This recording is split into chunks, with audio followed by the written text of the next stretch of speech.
1, Welling 0, Concord Rangers 1, Worthing 2, Bath City 3. Scottish Cup quarter-final, Hearts 0, Celtic 3. Scottish Championship, Morton 0, Partick 0.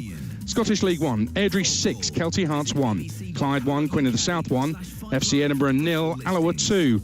Scottish League 2, Allen Athletic 4, Elgin 1, Stenhousemuir 1, East Fife 2, Stirling 2, Bonnyrigg Rose 1. Cymru Premier, Aberystwyth Town 0, Haverfordwest County 1, Flint Town United 2, Airbus UK Broughton 1, Penabont 1, Connorskey Nomads 1, Pontypridd United 1, Carnarvon Town 0. And in the Irish Premiership, Dungannon Swifts 0, Carrick Rangers 1, and Newry City against Portadown. The big relegation clash kicks off at 5:30. Game day. One unstoppable day, overflowing with live Premier League football. Tucked in at the near post. Game day live On Talk Sports. All over the top for Ouattara once again to try and get in behind Virgil van Dijk, who has recovered. Still Ouattara has it, takes it wide, down the right-hand side, comes to Billing, joining late, and he pops it in, and Bournemouth have the lead. Liverpool's record Premier League goal scorer steps up, left-footed, and sends it over the bar. What a dreadful penalty from one of the Premier League's best goal scorers. Just 35 seconds on the clock, and Everton lead Brentford 1-0. It's Dwight McNeil with the goal. What a brilliant start to the game for Everton. Couldn't have gone any better for them. Less than 2 minutes on the clock. Everton 1, Brentford 0. Harry Kane gives Spurs the lead. Finally, they break the deadlock. The captain, who leads by example and makes the Tottenham Hotspur Stadium a happier place to be. And what a goal. It's Leeds 2, Brighton 2. It came after Willie Gnonto. What a corner. Not for the first time Leeds played it short. Jack Harrison got it. A really acute angle, and he's just unleashed one right in the top corner. Hooked away by Worrell, only as far as Richarlison at the dead ball line. Chips it up to Son, brings it down brilliantly. 3-0. Game over, 3 goals, 3 points, and Chelsea will leave the East Midlands with a third victory in what is, Adrian, a week after Leeds, Dortmund, and now Leicester City. Kovacic with it in the 78th minute. And Adrian, there are chants to your right-hand side of "We Want Rodgers Out." Good tune. Big day in the Premier League at lunchtime live on TalkSport. Liverpool lost 1-0 at Bournemouth. They won 7-0 against Man United last week. Lost 1-0 to bottom of the table Bournemouth today. Crazy. Philip Billing with the only goal. Mo Salah didn't just miss a penalty, he sent it out of the ground. It was a shocker. Everton started the day in the bottom 3. Dwight McNeil with the only goal of the game at Goodison, the only one that VAR allowed anyway. They beat Brentford by a goal to 0, and Everton up to 15th with that victory this afternoon. Elsewhere, Bournemouth's win meant Leeds kicked off in the bottom 3 as well. They had to come from behind, and they did it. They drew with Brighton by 2-2 was the final score. Leeds stay in the bottom 3, second bottom, just above Southampton. Here at the King Power Stadium, fans were singing Rodgers out at the end of the game. Leicester 1, Chelsea 3 was the final score. Wout Faes sent off for a second yellow for Leicester in the end. Ben Chilwell scoring against his old club, and Leicester edge ever closer to that relegation zone. 4 straight defeats. They're just a point above the bottom 3 right now. And sad and sorry Spurs, knocked out of the FA Cup and knocked out of the Champions League, but back to winning ways today. Kane with a couple as they dispatched Forest by 3-1. And on a day when Liverpool, if they'd won, would have displaced them in the top 4, they now find themselves 4th in the table. Tottenham Hotspur 6 points ahead of Liverpool, having played a game more. And don't forget, no match of the day, but that's not a problem, because at 10:30 this evening, TalkSport brings you Game of the Day. Every single Premier League game dissected, analysed and comprehensively covered with a cheeky TalkSport twist as well. You can listen on DAB, listen on the TalkSport app, ask your smart speaker to play TalkSport, or you can watch it live on the TalkSport YouTube page. That's Game of the Day, TalkSport, tonight at 10:30. We're going to hear from Antonio Conte very shortly after Spurs beat Nottingham Forest by 3-1. Just to fill you in on Altrincham, who were 2-1 winners. York got a late goal, but too little too late, and Altrincham are through to the semi-finals of the FA Trophy, beating York away by 2-1. Let's head to Goodison Park, where Everton got a much-needed win today. Dwight McNeil with the only goal against Brentford, and Mickey Gray was there. You thoroughly enjoyed the game, Mickey, didn't you? It was a brilliant game, Adrian, but it was a game of 2 halves, I've got to say. Everton were absolutely outstanding in the first half, and they got that early goal, and they had something that they could basically hang on to. I thought they were a little bit hard done by with the second goal that Demarai Gray stuck in the back of the net. But Jim Proudfoot, weirdly enough, he messaged me to say that because the ball had ricocheted back off him, doesn't matter how close you are to the defender, and he said it came off his arm, it doesn't count. That is the law this season, which is unfortunate for Everton, because it would have just given them a little bit of breathing space. But they hung on, Adrian, for the second half, and they've shown a little bit of fight. And I've seen them play the last 3 games at home, barring the Aston Villa defeat, where they've won all 3 games. And I see some fight where Sean Dyche has brought something different to this Everton side. And so you obviously then can see them staying up. At the moment, Adrian, yeah. I think, Adrian, a couple of weeks ago, you asked me the bottom 3 who I thought might go down. And I bet in that 2 weeks or 3 weeks, however long it's been, I bet a lot of people have changed their minds. Bournemouth look as if they've got some fight. That's a massive win for them today. Leeds United obviously scrapping for a draw today. I couldn't tell you, Adrian, who's going to finish in that bottom 3, but I could see a couple of big sides being in the bottom 3 come the end of the season. Well, Mickey, it's hard because it goes right up to Crystal Palace. They're on 27 and Southampton are bottom on 21. So that's 9 sides involved in the relegation scrap. I remember a few weeks ago I said Leicester would definitely go down. They were in my bottom 3. Then they won a couple of games and everybody's laughing. And now they're sliding back towards it. I still think it's really hard to predict. Southampton won at Chelsea a couple of weeks ago. It's so hard. Yeah, the two teams that you just mentioned there, Adrian. I mean, Leicester, if Maddison's going to be injured and however long it's going to be, is going to be a massive blow for them. And Crystal Palace, they can't find a win. They're struggling to find points from anywhere at the moment, and they're getting dragged into it. 2 or 3 weeks ago, because they were on 27 points, I thought they were fine. But when you think that the bottom 3 are on 23 points now, and obviously they've got to play Man City in about 15 minutes' time, it's a massive game for them, Adrian, today. And you say everybody's starting to look over their shoulders now. The sides just above that bottom 3 will start to worry now.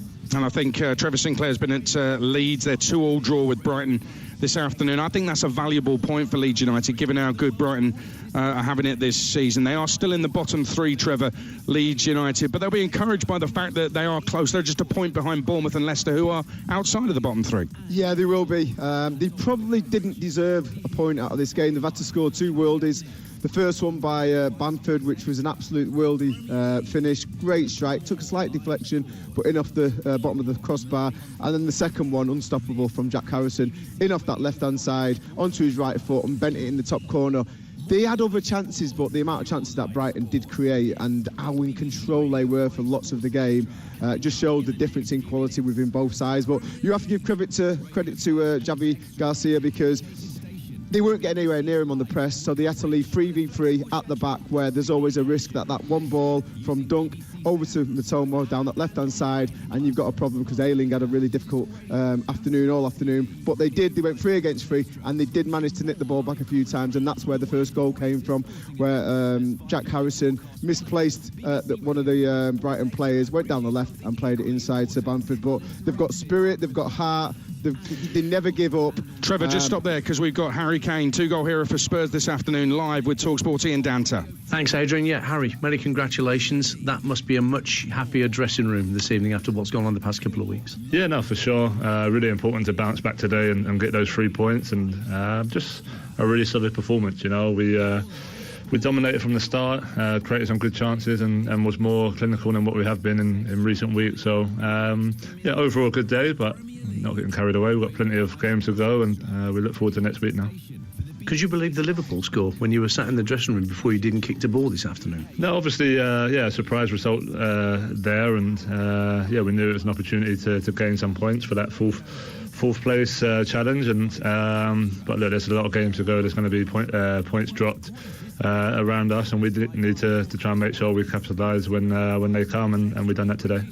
2 more goals for you today. You'd had a bit of a barren spell as things go, but that is 6 seasons in a row where you've scored 20 goals plus. Only Aguero and Shearer are in that company. How does that feel to be in that sort of an exclusive club? Yeah, no, nice to have that consistency. You know, always try and improve year on year out, and I think to be at a high level for a long time, you need to be consistent. So nice to reach that target today, and hopefully a few more to go from now to the end. And of course you and Sonny have combined and scored goals in many a game. I think it's a record as a strike partnership. Great for him today, because he needed that. Yeah, for sure.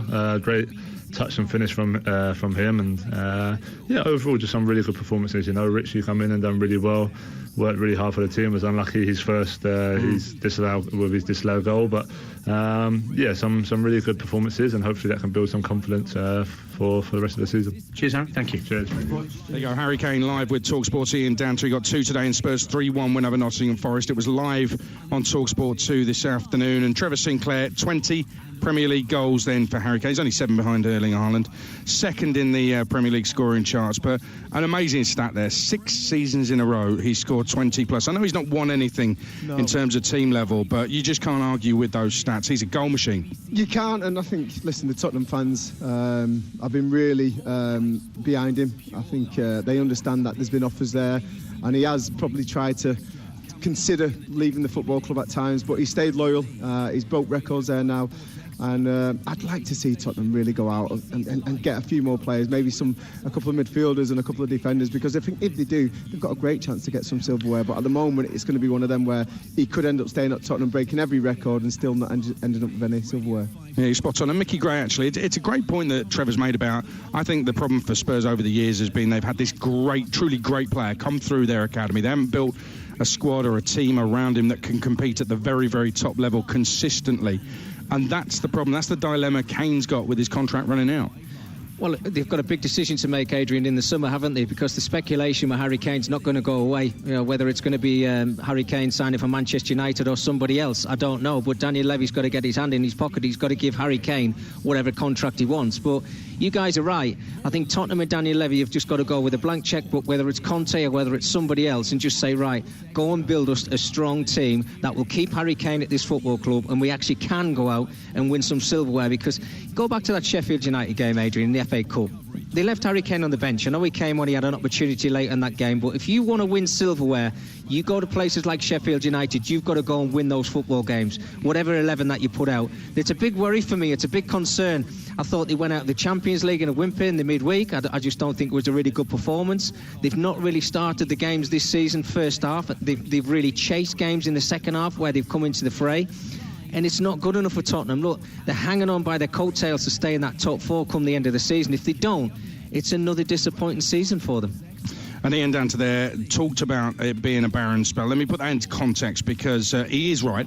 Harry Kane on to 20 Premier League goals with 2 today, but he scored only 1 in 7 since breaking Jimmy Greaves' Tottenham record. By his standards, Harry Kane, that is a barren spell. We've got 5:30 kick-off at Selhurst Park. Palace taking on Manchester City. Let's look ahead to it. Ian Abrahams. Palace 4 points off the bottom 3. City have 5 points off leaders. Arsenal both made 2 changes tonight. Palace, they bring in Milivojevic and Schlupp for the Bam, Doucouré and Eze, who's on the bench. So Guaita is in goal.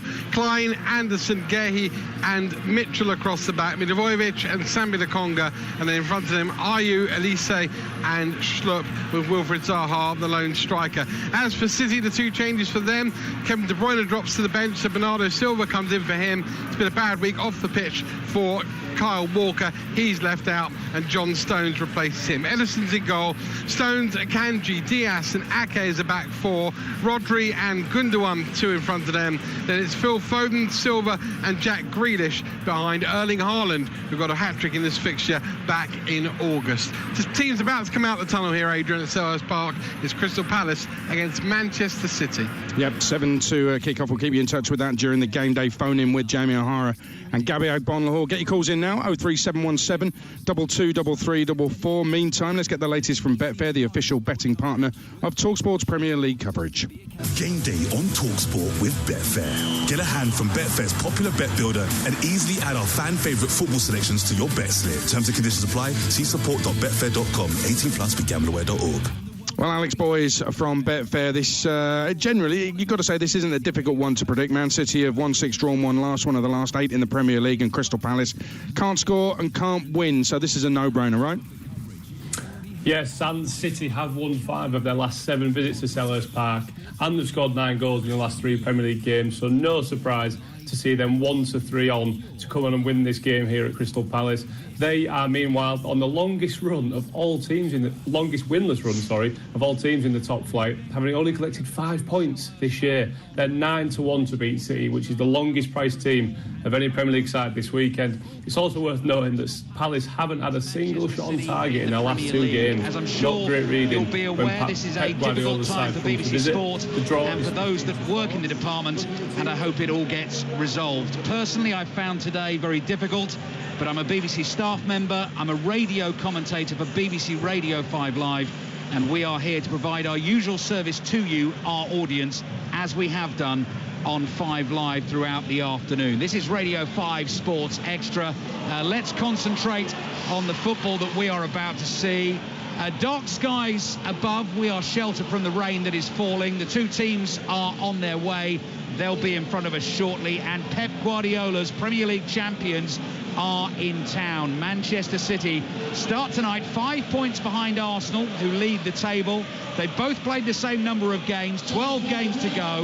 Manchester City now surely know they cannot afford many more slip-ups, if any, so every single point is vital. As for Crystal Palace, slightly different for them at the other end of the table. Without a win in their last 9 Premier League games, as you can hear, it's not dampened the atmosphere at Selhurst Park, certainly at the start of this one, but they're under a little bit of pressure. Their manager, Patrick Vieira, is also under a little bit of pressure, and they start tonight 4 points above the bottom 3. Alongside me this evening, a former Welsh international who played a bit of football actually here for Crystal Palace, as well as Cardiff City and West Ham United. It is Danny Gavidon. Danny, let's start with Crystal Palace, your former club. There is a bit of pressure on them at the moment. The form's not been good, and the next 3 games are this one, Brighton away, which is a big game for them anyway, and Brighton are in form, and then Arsenal before the international break. Yeah, the pressure's certainly ramping up on Patrick Vieira and this Crystal Palace team.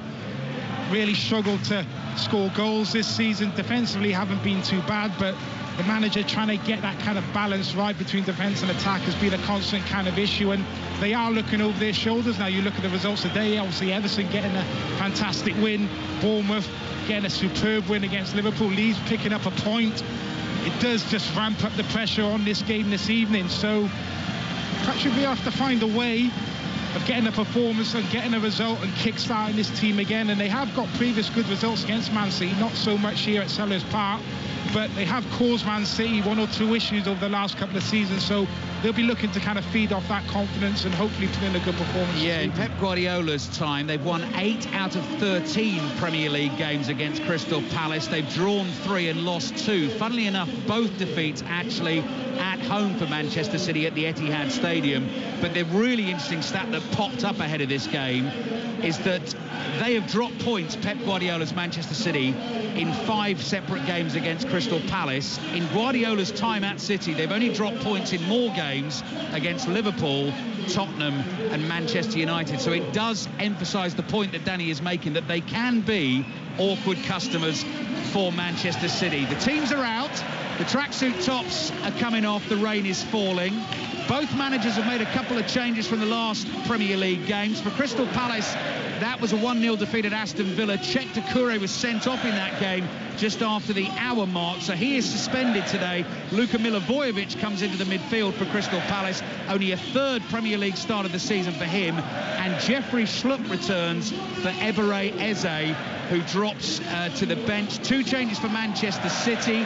Kyle Walker drops to the bench. John Stones is back. He was in good form for City before the most recent injury. He's missed 8 games, but he's back, and we think he'll be starting at right back for this one this evening. Kevin De Bruyne starts on the bench. Bernardo Silva comes in. The other point to make about Manchester City, Danny, is of course they have a game on Tuesday in the Champions League against Leipzig, which is very much alive because that's 1-1 from the first leg. So this is absolutely vital, but also Pep Guardiola must just be thinking and planning, and you know, we'll see his changes later on in the game. Yeah, and he will be, Pep Guardiola, but look, I think the situation that they're in with Arsenal doing so well this season and City being a few points behind them, you know, he's got to take each game as it comes, and look, they have the squad to kind of compete on all fronts, so I don't think that will be too much of an issue with the game in midweek.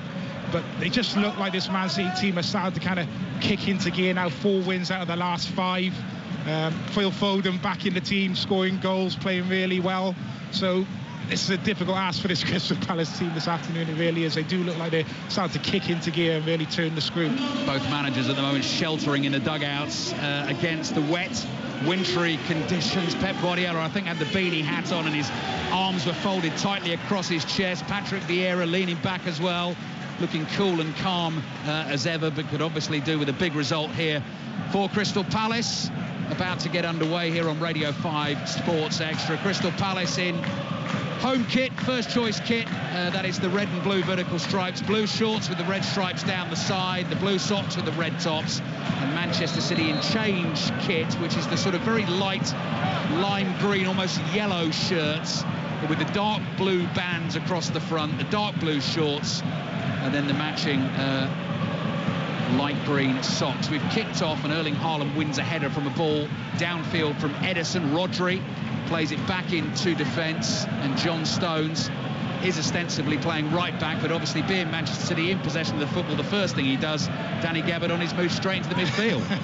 I mean, he can cope with that though, can't he? He certainly can. He's a fantastic footballer, John Stones, and has played a lot of this season in that right back position and done really well. Just been unlucky with injuries really. When he's been getting into form, he's just picked up a niggly injury and it's just set him back, but nothing will change in that respect. I think you'll see Nathan Ake at times do that on the left hand side, look to play a little bit more inverted and just overloading that kind of midfield area and just dominate possession. Phil Foden right under our noses in our commentary position here, up above the fans, above the pitch. He's on a run infield from the right, flicks a pass to Jack Grealish, familiar figure with the socks rolled down, the hair tied back with the Alice band. Plays the ball back to Nathan Ake and wide to Grealish again. So Grealish with a low right-footed ball, might have been meant for Haaland. Gundogan possibly got in the way. Manchester City have kept possession and they've worked it quickly into the inside right channel. It comes wide right to Foden, dances onto his left foot, gets away from Tyreek Mitchell. Rodri sweeps a pass out to the left, and here's Jack Grealish. Grealish 25 yards out, clever little switch pass to Ake on the outside. Ake's cross chested away by Albert Sambi Lokonga, and that is a Manchester City corner in the opening stages of this game. Danny Gabardon. Excellent start to the game from Man City. I was just looking at them right from the kick-off. It kind of went back to Ederson, and you expected maybe Man City to kind of build up from the back and work their way up the pitch, and it was a long direct ball into Crystal Palace's half, and then they won the second ball and they built the attack from there. Phil Foden's taken the corner from the left, looks like good delivery. Joachim Andersen's in the right place for Palace, header away, picked up by Gundogan, down to the byline, chip cross to the far post, Stones heads it back across goal, can't find Haaland, volley from Rodri, brilliant save by Guaita, won't quite come down for Diaz, another strike from Rodri, takes a couple of deflections, and Crystal Palace are able to clear with Milivojevic, pressure on again, Ake heads it forward, Lokonga intercepts, Ake chests it down, he's 10 yards just inside the Palace half, and he plays it wide to Bernardo Silva, who's heavily challenged by Luka Milivojevic, and that'll be a free kick for Manchester City. I think from a Crystal Palace point of view, if you're going to concede from a corner against a Man City team, you're a little bit disappointed, and they clear the first ball, comes back to Gundogan, he does really well, gets to the byline, thinks it to the far post. I think it's Diaz who heads it back across goal, and Rodri catches the ball, strike really well just inside the edge of the 18-yard box. To dive into his right, it's a really good save, instinctive, dive into his right, had to react quickly.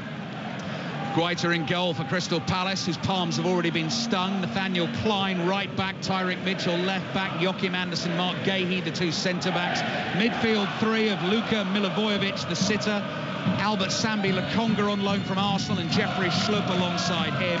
And then the front three of Michael Olise, Jordan Ayew and Wilfried Zaha. Grealish with a low shot just wide of Guaita's right-hand post. Again, I think the keeper had it covered, but the threat from Manchester City is clear. 3.5 minutes in, and they've had 2 attempts on goal. Fantastic start, but from a Crystal Palace point of view, this is way too easy.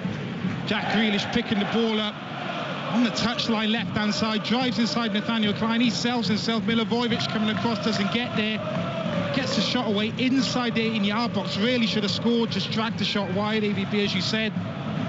Manchester City, Ederson in goal, John Stones at right back, Ake left back, Manuel Akanji and Ruben Dias, the two centre-backs, Rodri and Gundogan, the midfield pairing, Foden, Bernardo Silva and Jack Grealish in support of Erling Haaland, who scored a second-half hat-trick in the space of 19 minutes in Manchester City's 4-2 win against Crystal Palace at the Etihad in August. Might have been a Ruben Dias handball on the edge of the box, totally accidental. The referee has allowed play to go on, and Crystal Palace do have the ball. Olise plays it back to Lokonga, again looking for Olise on the right-hand side, gets the cross in, missed at the near post by Zaha. Foden is there for Manchester City, edge of the box, might have been dragged down there by Jordan Ayew, Referee Robert Jones says yes, and it's a free kick for Manchester City. No chance to draw breath because they've taken it, and Bernardo Silva has scampered 60 yards downfield. He's got support from Stones. First time cross, miscued. Not miscued, but misdirected. It's gone straight over the bar. Centre half's cross. Goal kick. Centre half's cross. Not the most comfortable in those advanced areas, John Stones, but much better from Crystal Palace there. First time they've been able to kind of get on the ball. Elise down that right-hand side, twisting, turning. There was a half chance for Zaha on that near post. Elise gets played back in by Lokonga, and he whips it across that near post, and Zaha, it's difficult for him, just misses the ball completely, swings the right foot at it. Then Man City right back down the other end. Lightning counter-attack, and John Stones just over it in the cross. Six Nations Rugby continues over on 5 Live. Commentary of England, France against Twickenham. This is Crystal Palace 0, Manchester City 0 on Sports Extra. And just in case you hadn't heard the Premier League scorelines from earlier on today, and Danny's actually mentioned a couple in terms of teams that Crystal Palace will be a little bit nervous about. Bournemouth got the win against Liverpool in the lunchtime kickoff. Philip Billing with that goal. Big win for Everton at home to Brentford. They won that one 1-0. Important point for Leeds. I think they might have been behind twice in that game, actually. And it finished Leeds 2, Brighton 2. That was the commentary on 5 Live this afternoon. Chelsea 3-1 winners at Leicester, so going better for Graham Potter in recent times. And Harry Kane scored a couple in Tottenham's 3-1 win over Nottingham Forest. Foden trying to bring a ball down wide on the right, couldn't quite do it, thought about hitting it cross with the right foot, and then the ball gets away from him. Over the byline it goes. Goal kick for Crystal Palace, 6 minutes in. Palace 0, Manchester City 0, but chances so far. Yeah, and we spoke about Man City and what they like to do in terms of their full-backs going inverted and going into those kind of central areas. So no surprise to see kind of Crystal Palace kind of tweak their midfield system. Schlupp, Lokonga and just Milivojevic kind of sitting in front of that back four. And just looking at Jeffrey Schlupp, when Man City have got possession, he looks like the man who's trying to get closest to Bernardo Silva, almost doing a man-to-man marking job on him, following him all around the pitch. So that central midfield area is going to be really important for Crystal Palace, because we know Man City like to dominate and build up through those areas of the pitch.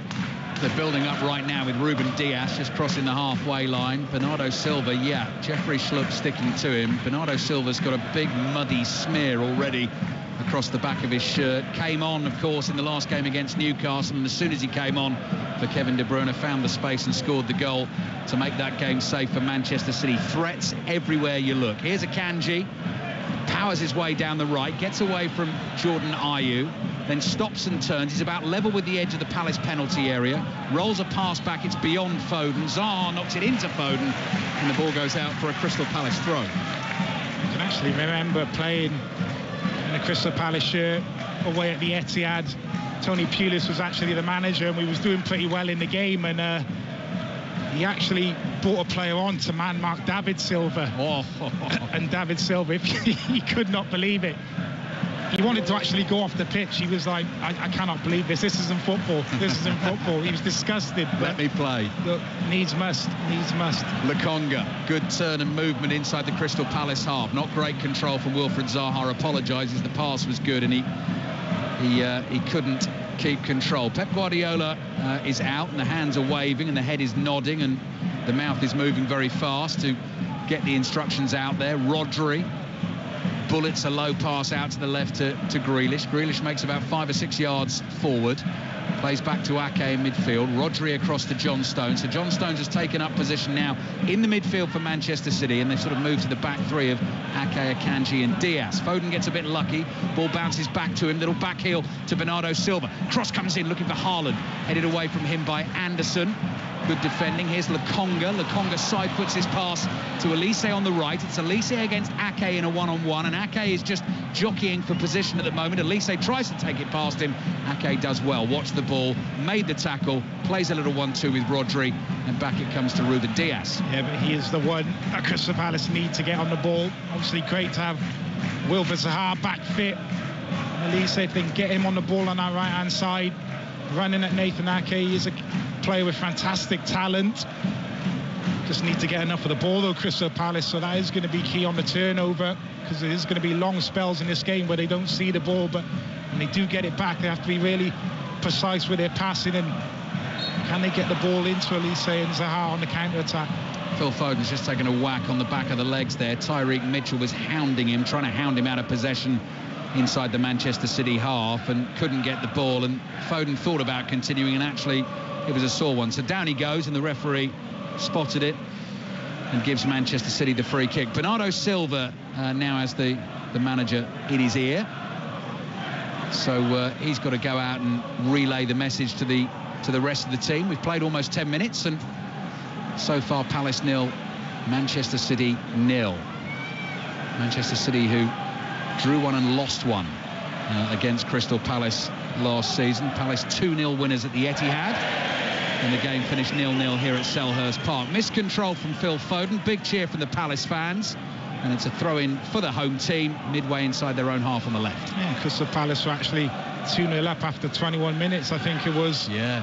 Game earlier in the season, weren't able to hold on. Erling Haaland announcing himself with his first hat-trick in the Premier League. Here he goes again inside the box with the layoff back towards Grealish. It was between Gundogan and Grealish. Neither of them could take it. Elise back doing some defending for his team. The rain has just eased in the meantime here in southeast London, and Anderson floats a lovely ball up to Zaha. Zaha challenged, has lost it. Manchester City have it again, but yes, then Erling Haaland turned on the style, scored 3 in 19 minutes, and currently stands on 33 goals in 34 games for Manchester City this season, although in the last 13 games has failed to score in 9 of them.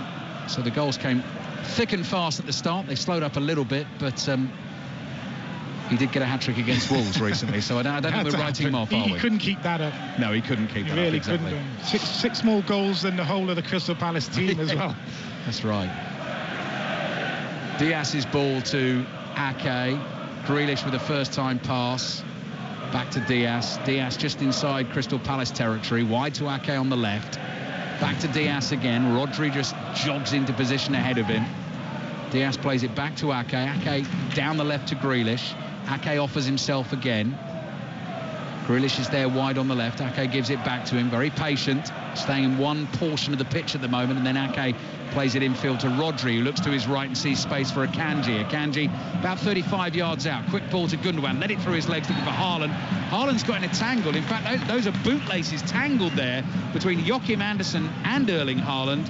And both players sat down, and free kick's gone to Crystal Palace. Yeah, it was just a ball fizzed into the feet of Gundogan, and he just steps over it because Haaland's just behind him, but Anderson does well because he gets touched tight just on the edge of the 18-yard box and actually draws the foul himself in the end. Could have been a three-legged race, that, Danny, if they got up and carried on for the rest of the game like that. You don't see that happen too often. You really don't, do you? You really don't. Lace is now being tied very assiduously by the big Norwegian. Free kick, Crystal Palace. Just over 12 minutes played. Crystal Palace 0, Manchester City 0. Gahey's ball forward, headed away by Akanji. Throw in for Palace inside the Manchester City half. Patrick Vieira is now out, having a word with his team. Former Manchester City player, of course, at the end of his career for 18 months or so, before going into coaching initially with them. Here's Guaita. Guaita to Gahey in the left-back position. Tight spot for him. Knocks the ball into the legs of Silva and goes behind for a goal kick to Crystal Palace. Yeah, and I think that is what has got better for Man City, I'd say, in recent games, the pressing. The ball just went back to Guaita today. He didn't really have anything on. Haaland was pressing. He plays a bit of an iffy ball to Gahey, so straight off his first touch, Bernardo Silva's there, and he's got no options, nowhere really to play the ball. Press inside of Man City's game, which has been so good for so long. Hasn't quite been there, I'd say, at times this season, but certainly in recent games it looks like they've done some work maybe on the training ground on that side of the game and has got better. Danny Gabardon with us at Selhurst Park. Palace 0, Manchester City 0. Manchester City starting the day 5 points behind Arsenal. 12 games to go for the pair of them. Arsenal's next challenge away at Fulham tomorrow. Gundogan got a little nudge in the back there as he made a run to the edge of the box. Doesn't get the decision. He's sat down, arms splayed out wide, and can't believe he didn't get the free kick. Manchester City have the ball back. Ake turns just inside the Crystal Palace half. Here's John Stones in central midfield. Plays back to Diaz. Diaz across to Akanji. Akanji to Bernardo Silva. And Silva deliciously just curls the ball back towards Ruben Dias. One bounce, chests it down, and City will start again. Rodri drops deep between the centre-backs, picks it up, side foots it towards Gundogan. Gundogan's just knocked ever so slightly off balance by Lokonga. No foul there. Gundogan plays back to Akanji. Gundogan was the one actually in the last game I saw Manchester City play when they went to Bournemouth and won so comfortably, who really made it happen for them. Foden's lost it inside his own half. Elise moving forward sweetly towards Zaha, onto the left foot, hits the shot, well blocked by Akanji, and Akanji will chase that rebound but can't keep it in, throwing Crystal Palace. Yeah, good defender from Akanji in the end, but excellent from Ty Mitchell, because when Foden picks that ball up and he's driving inside, he follows him all the way. He's touch tight, he's aggressive, wins the ball back, and that sets Palace up on the counter-attack. Elise into Zaha, just on the left-hand side of the 18-yard box, looking to get a strike away on his left foot, but Kanji gets across and makes a really good block. Throw in for Crystal Palace then. Attacking position, it's about 9-10 yards up from the byline on the left. Left back Mitchell has the ball in both hands, looking for an option. Ayew comes running right under his nose. Thrown in here down to the byline towards Lokonga. He's lost it. Manchester City have given it away. Jordan Ayew with a sharp turn finds Schlupp.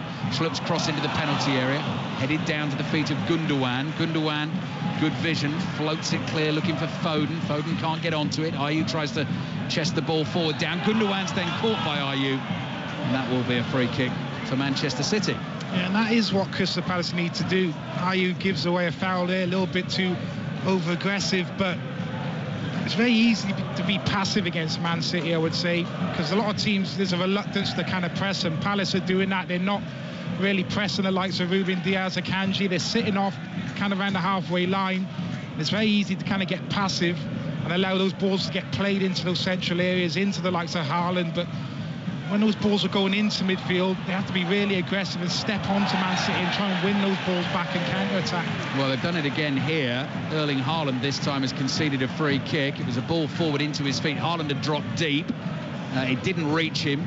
Jordan Ayew had it, was about to bring it forward for Crystal Palace, and Haaland lunged in and has conceded the free kick. So that's the thing with Crystal Palace. I mentioned it. No wins in the last 10 games in all competitions. 5 draws and 5 defeats. Loads of draws, but they just can't get the wins. They've drawn their last 4 home games in the Premier League against some good teams, against Manchester United, Newcastle, Brighton and Liverpool. So those in themselves are not terrible results. Elise's free kick into the Manchester City penalty area is chased by Gahey, just too far for him, and behind it goes for a goal kick. They're just desperate to get that win, to score a few more goals and get that much needed win.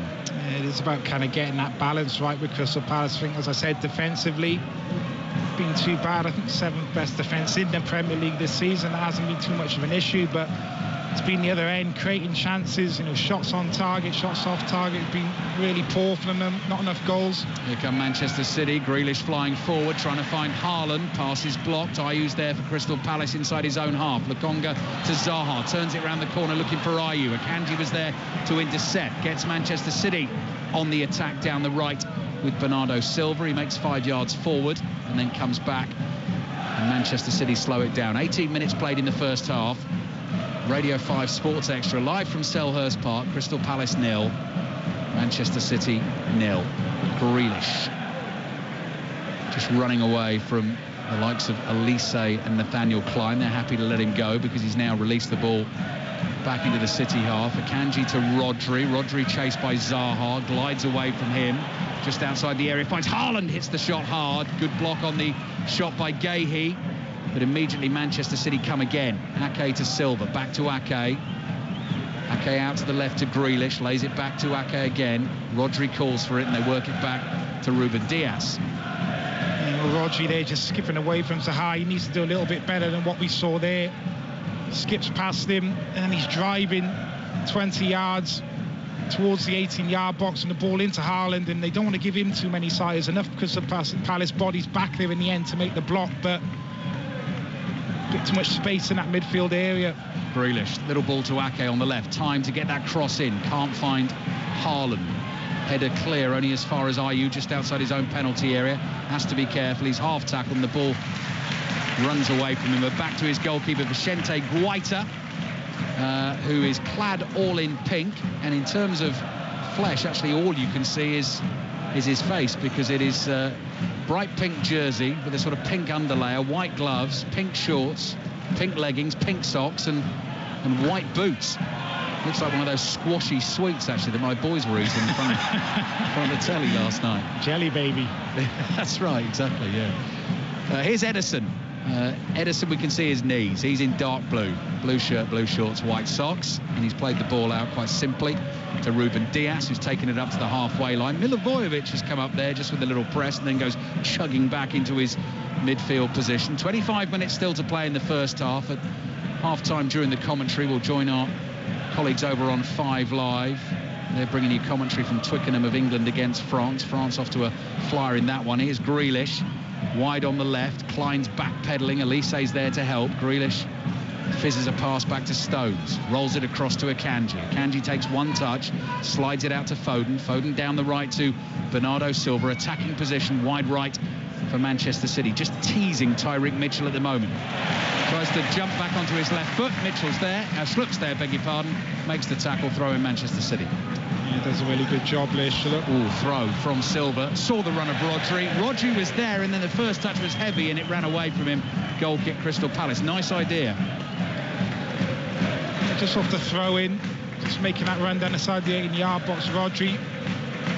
Conga does a decent enough job of tracking the runs, and you have to do that against this Man City team. We know that they like to push those midfield players into those kind of wide areas down the side of the 18-yard box, and you have to track those runs. Lokonga doing so on that occasion.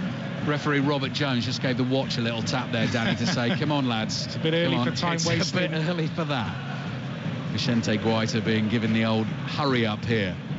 Drills it clear with his right foot. Rodri wins the header. Ayew goes down, rubbing the back of his head. Play continues. Diaz has to chase the ball back inside his own half. Plays back to Ederson.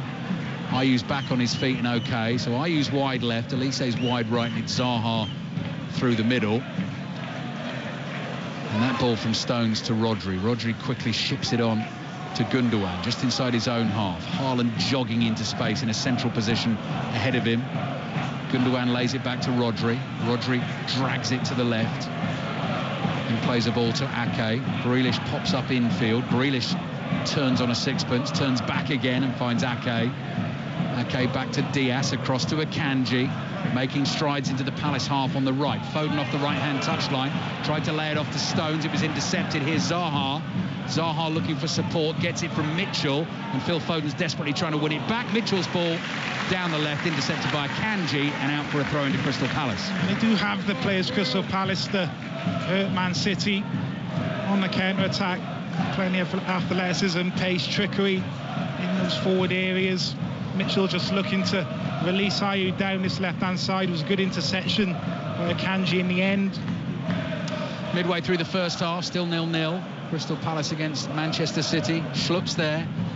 Cross is blocked. Bernardo Silva dances into a volleyed clearance. Joachim Andersen volleys the ball back forwards. Mitchell can't keep it in play. Throwing Manchester City in the right-back position, and then Mitchell does what so many footballers do. John Stones was about to take it out of his hands, and he just sort of offered it and then dropped it behind him. John Stones says thank you very much. Pep Guardiola's had a quick word with his centre-forward Erling Haaland. Throw-in's been taken, and the ball is headed out of play for a Crystal Palace throw. Taken quickly by Mitchell, gets it straight back from Milivojevic. Ayew tries to find Mitchell again. Sliding interception from Foden's pass forward by Milivojevic. Throw in for Manchester City. 23.5 minutes gone. John Stones picks the ball up. Pep Guardiola still out there, wrapped up warm, gloves on, beanie hat on, thick black coat on, shiny black DMs, always look immaculate. And Akanji plays the ball back to his goalkeeper Ederson. Ederson trots out to the edge of his box, plays back to Akanji. Akanji's allowed to just bring it forward at walking pace here.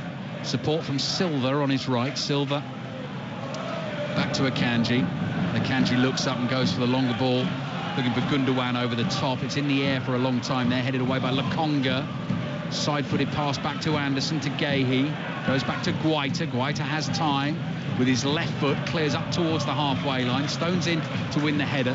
Schlupp on the half volley, thumps it towards Zaha. Ayew then tries to release Zaha down the left, and the Palace fans, you heard the gasps of, oh, that almost got through, but Manchester City have it again.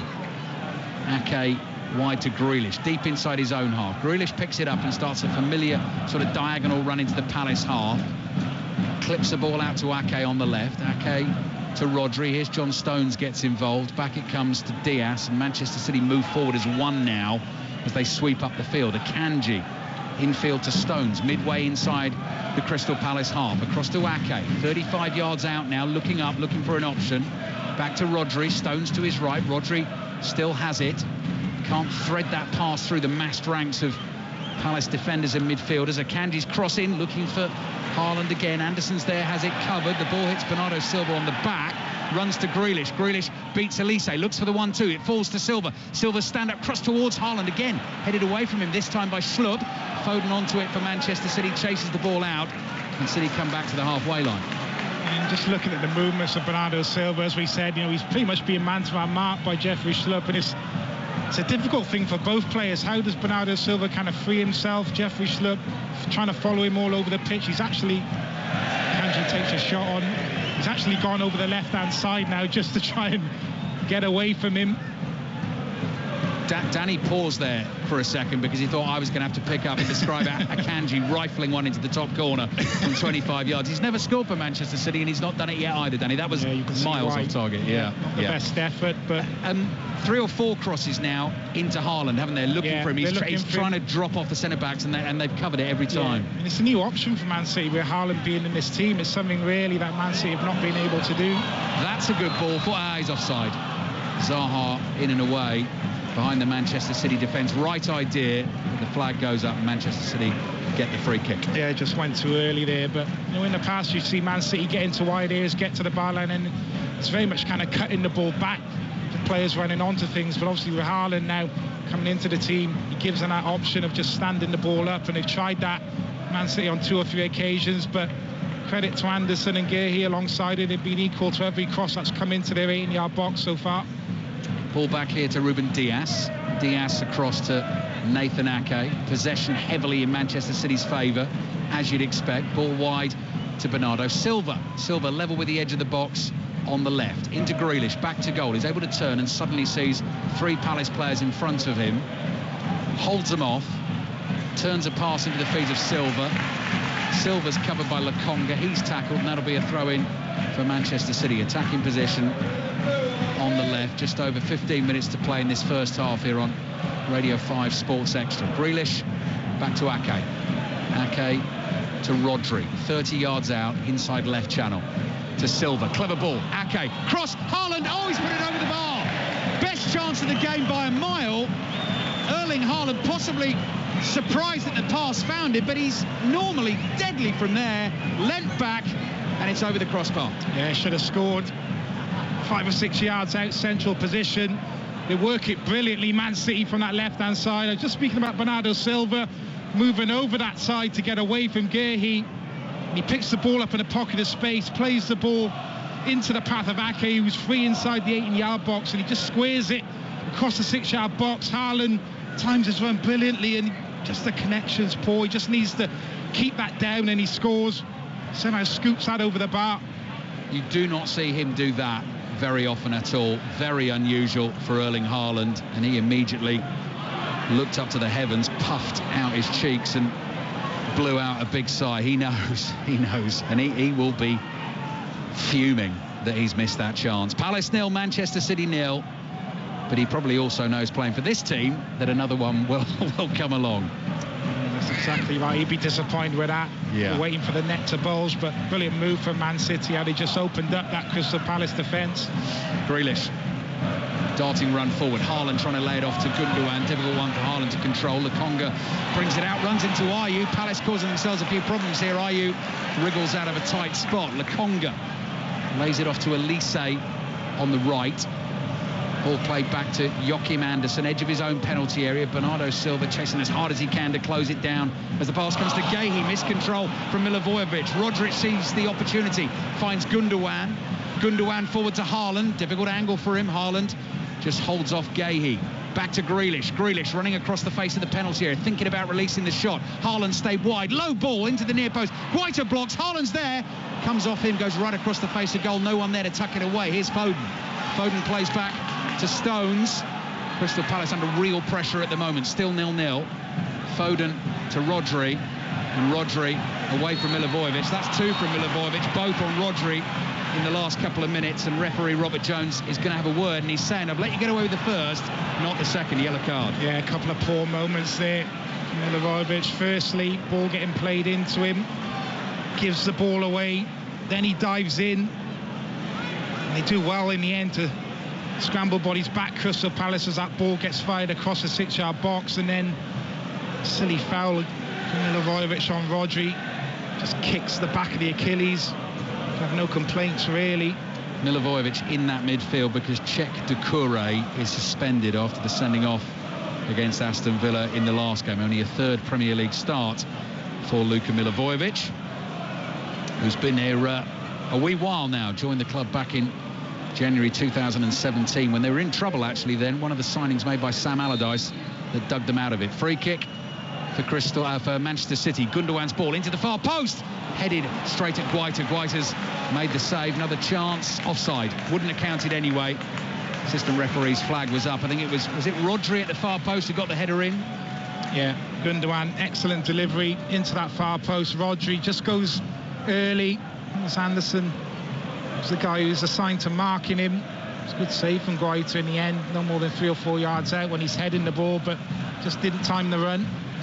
Erling Haaland whirling his right arm round and saying ref, as in, come on, get Crystal Palace to get the game moving a little bit quicker when it's their turn to restart it. They have now. Ayew's got John Stones behind him. Schlupp plays the ball forward. Akanji and Zaha in a wrestling match. Ayew and Stones having a little bit of off the ball, going eyeball to eyeball.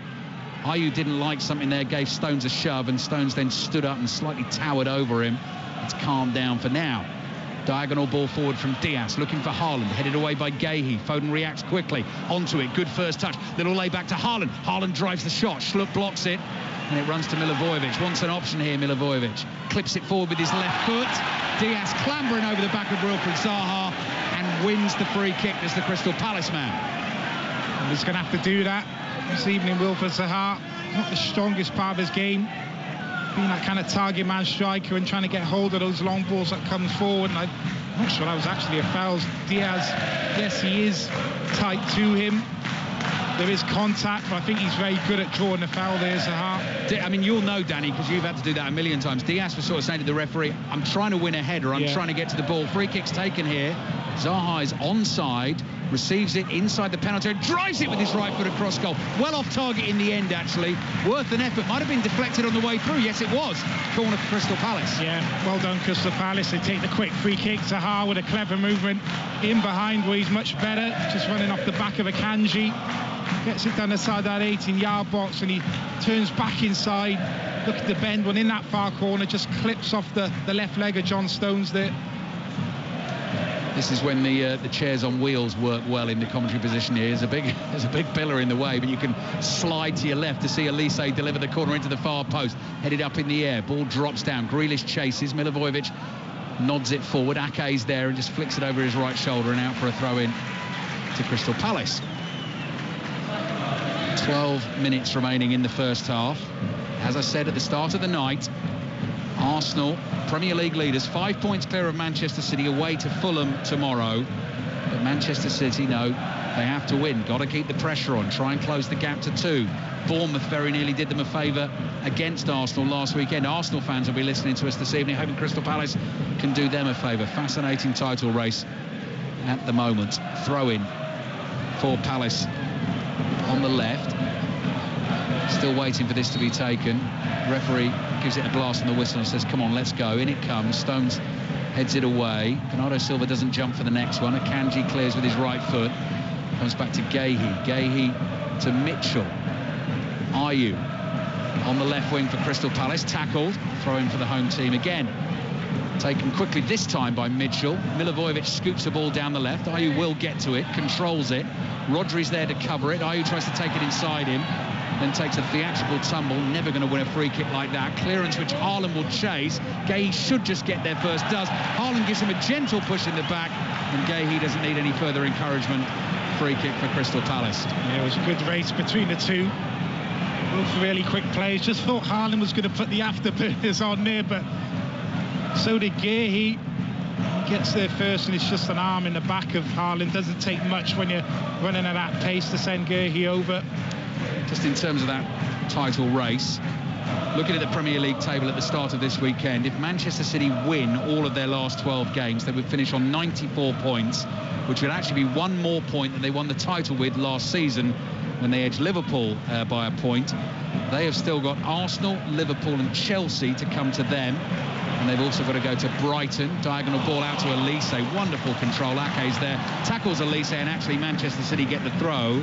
Arsenal have got to go to Manchester City, go to Anfield, go to Newcastle, which is a problem for them at the end of last season. And they're at home against Brighton and Chelsea. It's so well balanced. Yeah, it is. But they do have the capabilities of winning every single game. We've seen them do it before, Man City, and you just get the feeling now, they know exactly what they need to do. Arsenal not going to go away. There can't be too many more slip-ups for Man City, so they've been there, done them. They've got experienced players that have been in this situation, can handle the pressure, so we're going to start turning the screw now, and really we're going to see what this Arsenal team are made of now, I think, over the next few weeks. But I have to say Arsenal have been superb as well. Really surprised me this season how good they've been. 10 minutes remaining in this first half. Palace 0, Manchester City 0. Haaland speeding down the middle of the pitch, always catches the eye. Hulking great figure in the number 9 shirt. Grealish has the ball at his feet, passes sideways to John Stones in the middle of the Crystal Palace half. Bernardo Silva lays it back to Akanji on the halfway line. Cross to Silva. Silva's first time ball to Diaz. Diaz wide left to Ake. Now Rodri 10 yards inside the Crystal Palace half. To his right to Stones, straight back to Rodri. Foden's just lurking here wide on the right, waiting to get involved. Might have a chance now. Bernardo Silva comes running towards him, plays it to Foden. Foden takes on Mitchell, beats Mitchell, gets past Ayew as well. Still going, tries to get the cutback, wins the corner. Lovely feet, Phil Foden on his right-hand side. Just flies past Tyke Mitchell, but good recovery pace from him to kind of get back, and he's got Schlupp in close attendance as well. He's not quite able to get that cross into the box, but great feet from Phil Foden there. There's a little dart like that led to his goal against Newcastle last week. Just a shift of the ball from one foot to the other, and he was in between two defenders. Did it again here. Gundogan takes the corner. 8 minutes remaining in the first half. Holds his right arm in the air. Manchester City attacking the goal away to our right. Ball in, bounces once in the box. Grealish will get there first. Zaha will chase. Grealish side foots it back to Ake. Ake chips it back to Grealish wide on the left. It doesn't get to him quickly. Onto his right foot, away from Milivojevic. Fouled by Zaha. No, referee shakes his head. Rodri now challenged by Zaha. Manchester City still have it. Cross to Foden, 40 yards out.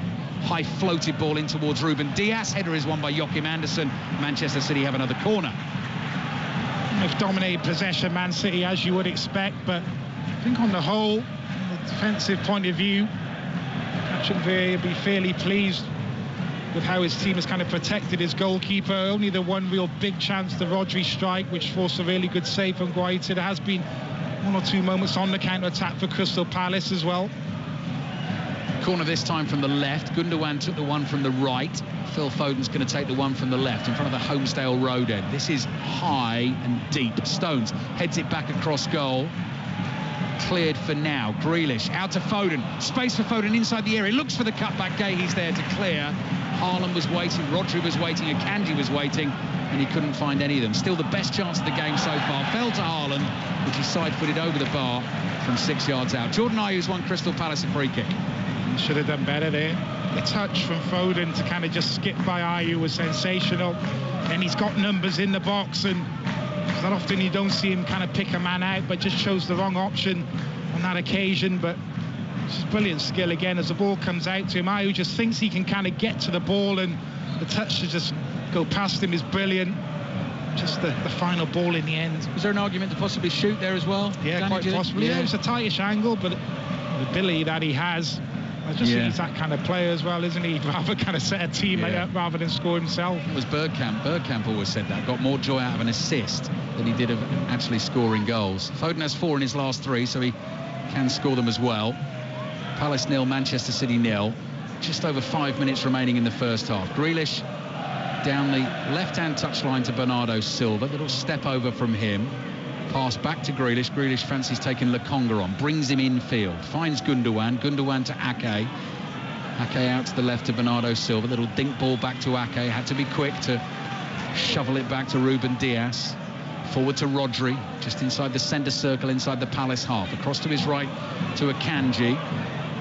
Let's see Haaland jockeying for position again inside the box, and Palace defenders very carefully keeping an eye on him. The ball's with Ruben Dias in the middle of the Crystal Palace half to Ake. Ake can't see a route forward, turns, plays back to Dias. Dias again just creeping forward to Grealish. Grealish, little ball to Bernardo Silva. Trick from Bernardo Silva, caught by Michael Olise. Free kick, Manchester City 35 yards out, and then Bernardo Silva gets up and shoves Milivojevic in the shoulder and says, how dare you. Yeah, need to be careful, Crystal Palace, the amount of fouls they're kind of giving away, but you have to be that way a little bit as well. As I said, you can't be passive in those central midfield areas when Man City are looking to pass and probe and get bodies into those kind of pockets of space. When the ball goes in there, you have to be aggressive, you have to get touch tight, you need to try and go and win the ball on occasions, otherwise the quality that they have, they just play around you. So it's a fine balance. Free kick's quite central here, so interesting to see how Manchester City can get the angle on it to try and provide decent delivery. Gundogan steps over it. Foden with his left foot aims it towards the far post. Ayew is there. Little back header. Ayew then alert to chase that header out to the left-hand touchline, right down by the corner flag. Oh, no, oh, hang on. I thought it had gone behind for a corner. So did Akanji and Stones, but it's actually been given as a goal kick. Assistant referee was right there, so he must have seen. And actually, Ayew walked off very confidently. I don't know who got a touch there, though, Danny. Oh, it looked like a corner to me. Oh, it is? Yeah. He's trodden on the ball with his right foot, stabbed it with his left, so both touches were from him. Yeah, Akanji just has a little go at it at the end, but he doesn't get anything on it. He goes over the line for a corner. Should have just cleared it first time. Ayew controlled the ball, and then he was under pressure, and I'm not quite sure he was trying to do this. It's a definite corner. I don't know what he was trying to do. Remarkable miss from the assistant referee right under his nose there. Guardiola nonplussed, I would say. Looking at the close-up there. Foden heads the ball forward, but Guéhi speeds across to clear. Akanji volleys it out. Pep Guardiola applauds his centre-back. Throw-in for Crystal Palace. So 3 minutes remaining to half-time. Crystal Palace 0, Manchester City 0.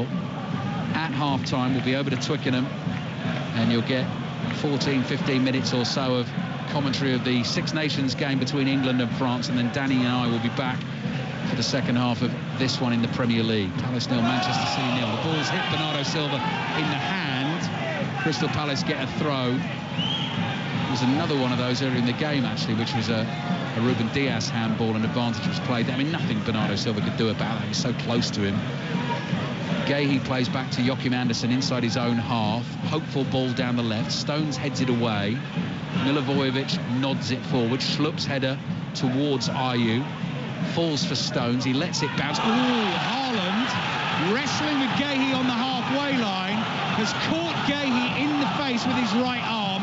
The two of them were wrestling and jostling. Haaland's arm came out. Guéhi was definitely caught. Referee has seen it. The VAR will have a look. Let's see what happens. Danny Gabardon, how did you see that one? He does catch him. I think this will probably be a yellow card, because that ball's hooked forward from Stones. He's just trying to get really tight and aggressive with Haaland, Guéhi. And it's more the right arm kind of trying to protect himself a little bit and hold Guéhi off, and he almost catches him more around the neck area, would you say? Yeah, he's setting himself, isn't he, Danny? That's what he's doing. He's trying to get strong and big. He's trying to pin Guéhi and just catches him around the kind of side of the face, throat area. And actually, I think because he sort of jutted the arm out quickly, it looked like a swing, but it wasn't a swing. Haaland's going to get booed. Did he get booked? I don't think he got booked, did he? No, he didn't. Gundogan's ball forward. Haaland will chase, can't get that into the arms of Guaita. So, right decision, I think. I mean, Palace fans don't like yellow it. either. No, I don't think that's a yellow. No. You know, it's unintentional. As you say, he's just trying to pin the defender there and then hold the ball up, and he's also trying to get really tight and aggressive with him and just that right arm comes across and he almost walks into it, Geary, a little bit. Yeah, I mean, Haaland will get plenty of those in the season. Arms in the face, well, won't he? Here's Zaha. Zaha tackled by Akanji. Palace fans howl free kick. This time Robert Jones, the referee, agrees. Free kick in a good attacking position as well. Wide on the left, just about level with the edge of the Manchester City penalty area. Chance to put City under pressure late in the first half. Yeah, so good at that, Wilfred Zaha, drawing fouls. He's so strong in possession. Akanji there's no need for him to have a little swipe. He's going nowhere, back to goal, going towards the touchline. Just hold him up. He just can't resist, has a little nibble, a little swipe at the ball, catches the back of his Achilles. No wins in the last 10 games for Crystal Palace. No wins in the calendar year of 2023. Last win at Bournemouth on New Year's Eve. Free kick for them wide on the left. Elise's ball in, headed away by Ruben Dias. Here's Lokonga on the right. Wide to Milivojevic. Cross comes in with the left foot. Foden is there. Foden volleys it away. Ball is dropping inside the Manchester City half. Grealish sort of back heels it on the volley towards Rodri. And it's eventually gone out for a Crystal Palace throw. And we've got, I don't know how much added time at the end of the first half, because I didn't see the ball go up and I didn't hear the announcement either, but I don't think there'll be too much of it. We've not had too many stoppages in the first half. We've had no goals either. Crystal Palace will be fairly pleased with how they defended. There has been one or two scary moments. You would expect that against the quality of Man City, but it's about how they can affect the game a bit more in the attacking third, I think, which is so difficult when you're not seeing that much of the ball. It has been 2 or 3 counter-attack opportunities for Crystal Palace in the first half, but no end product. It was 1 minute of added time and we've played it. Half-time whistle blows. Pep Guardiola goes jogging down a muddy touchline at Selhurst Park, and he, like Erling Haaland, is probably thinking, how on earth aren't we 1-0 up? Haaland, goal scorer supreme, 6 yards out, perfect ball to him from Nathan Ake, leant back and knocked it over the crossbar. There was the Guaita save from Rodri's volley early on. Manchester City have had all the possession. They won't be too concerned at this point in time, will they, Danny Gabardon? I don't think so. You look at Man City, and if they continue to play the way that they are, they'll feel that the goal will come at some point. So often we see Man City with the second half of games, they just wear teams down. Someone kind of switches off and then the opening presents himself, and the quality that they have, it's in the back of the net, and suddenly then he goes 2 or 3. So they'll continue to play the same way. From Crystal Palace point of view, it's about sticking to the game plan. Can they still frustrate Man City, be organised defensively, and then can they get the likes of Zaha and Elise into the game a little bit more, where you probably haven't seen enough of them on the ball in those dangerous areas of the pitch. But it's so difficult against this Man City team. Yeah, we said it at the start of the game. Crystal Palace in Pep Guardiola's time have caused Manchester City problems. That a tense, tight tussle in the first 45 minutes. Subs are out and warming up. Half-time, Crystal Palace 0, Manchester City 0. Danny Gabardon and I will be back for full second half commentary of this one in the Premier League. For the time being, we're going to take you over to BBC Radio 5 Live, our coverage of the Six Nations live at Twickenham, England against France. Katie Daly-McLean is touchside, Paul Grayson and Matt Dawson alongside Chris Jones for commentary. They won a penalty for the scrum, they tapped a wide ball, and Farrell wants it from the once a fresh ball, he's got it, he'll stick it into the corner. As you know, Owen Farrell, this is going to hurt him, isn't it? Such a competitor. The beating heart of this England team for 11 years. He belts into the corner with a scowl on his face. It hurts us all, Chris, to be honest. We're all invested in it. We all want to see England do well. We've all turned up today thinking, right, France are in town. England will be absolutely on their toes, full of anxiety, which you channel and you turn into huge performances, even if they weren't to win the game. But they've been absolutely blown away today. They'll be gutted, the players. We feel the same way. It's hard to put your finger on why they've fallen so far. England have the lineup, but they threw long, and then it was lost by a combination with Tojen Ludlam. Maxime Lucu is on for Dupont. He kicks long. They all kick long. The French, massive boots on the number 9s. Stewart runs it back. There for Mitchell. What do England have? They've got Curry at first receiver, who just crashes into Makalou, who's on in the back row. What an athlete he is. He can play in the back line as well as the back row. Can the Stade Francais player. England are getting very slow ball just outside the 22. Now, what have they kind of got in terms of their shape? It's George popping onto Makavinapola, who's on a loose head into the final 10. Relief for some England fans. There's not long left to go. England 10, France 41 at Selhurst Park, with our team there for Crystal Palace against Manchester City shortly. The ball's been turned over to Mortier, finds Luku. They're always looking to offload the French, aren't they? Scooped up by Untamak. Up against Farrell, out the back it comes, nicely done. Ramos finds Fiku kicks, asking Penaud to chase, and Penaud's going to skin Dombrand here, and he has, and he's got round Dombrand, and Penaud's going to score in the corner. Oh, it's going to bad to worse for England, and from great to magnificent for France. I mean, just wind it back a little bit, and Tamak scooped the ball up in the backfield. It was scrappy on his own, only 10-metre line, and ordinarily you thought he was going for the quick counter cut, took a head up and went face to face, eyeball to eyeball on Owen Farrell, as if to say, come on then, what you got? Quick fend, power fend to the chest. Owen Farrell went at him again and delivered the most beautiful out the back right-handed shift into the midfield, and then it was crossfield kick, easy strolling for the winger. That's right in front of you, Katie, that skill for Ntamak, and then the kick for Penaud. Yeah, it really was. The French bench are on their feet, whipping and hollering up from that little pass. It was lovely. But what's really interesting, Chris, is Twickenham is starting to empty. Fans are leaving down the stands, and quite a lot of the fans are starting to go. There's a lot of noise, but it's all from them bottom corners where you can see the French flags waving. The noise is coming from France, and England fans are leaving Twickenham. Okay, 1 second. Yeah, and all that kind of feel-good optimism about the start of the Borthwick regime crashing down to earth as Ramos, I think he's missed today, has he? 48-10. And it has to be said, not that it'll make any pleasant listening for England supporters that are listening, that is the most points England have conceded ever at home. Again, Ross Petty with the stats. The last time was 42 points against South Africa in 08. Here they've conceded 48. Never have England conceded this many points at Twickenham in history. Yeah, that's not something you want to be particularly proud of, and having been in that position of being in a losing side down in New Zealand and Australia, it can have some long-term effect, that is for sure. Well, France have won a penalty. They're going to get 50 here, aren't they? Well, I say that, they missed their touch. Let's go to half-time at Selhurst Park with Henry Moran. Goalless between Crystal Palace and Manchester City. A game of few chances, the best of which falling to Erling Haaland for City, spooning over from the edge of the 6-yard box. Pretty quiet other than that. Half-time, Palace 0, City 0. Yeah, we'll be with Henry and the team, Ali Bruce Ball, Danny Gabardon. We'll be with them for the second half, after we've wrapped up this and picked the bones out of it for a few minutes. Remember, Rugby Union Daily podcast is coming a few hours after full time.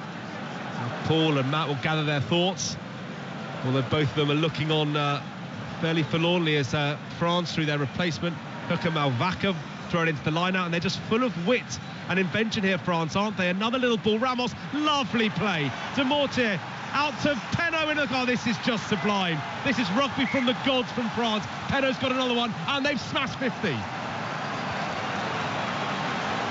Clean kill, untouched. I say they're full of invention. They've done everything right. Their detail is exceptional. It's a tiny little thing earlier on, but Alex Mitchell got caught in his own 22 because he rolled the ball back in a ruck with his hand, not his foot. France don't jump to get him by accident. That is the level of detail they're operating with, and then they played away from first phase. 2 slick passes, a quick pair of hands, early delivery from Jaminet out to Penaud, untouched in the corner. It is high. They're a high-functioning team. I know that there are plenty of England fans leaving, but they shouldn't be. They should be watching this French side, because this is that special. I mean, I'm hurting, properly hurting. I'm sick in my stomach. But my goodness me, it's fabulous to watch rugby like that. That's really, really special. But from an England perspective, this is what's the long-term effect? Let's not forget next week they're going away to the best team in the world. Wow. I mean, you're right. Yeah, you're right because we often, rugby. There's times when the rugby can be great, sometimes when it's not good. You can see turgid stuff. We've seen some magnificent rugby from France. That does have to be celebrated, albeit the England performance lamented. Ramos for once misses the kick, but it's 53-10 to France. They've scored 7. That may have been the pick of the bunch, although the try in the first try from Ramos was special as well. The French replacements are making a difference. Luku looks sharp at 9. The shape they're throwing at England in attack, and no wonder their coaches box, including the former World Cup final referee Jerome Garces, Sean Edwards, Rafa Ibanez, Fabien Gaultier et al. They were extremely satisfied with that one, and as you would be, winning at Twickenham is special. Winning by 53 points to 10 is beyond wildest dream stuff. England 10, France 53, 3 minutes left of England's purgatory.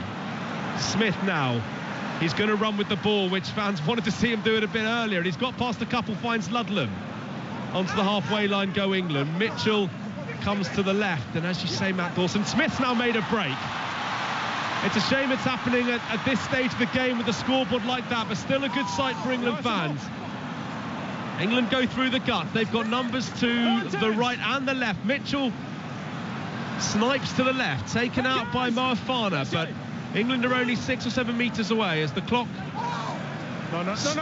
ticks towards the 78-minute mark.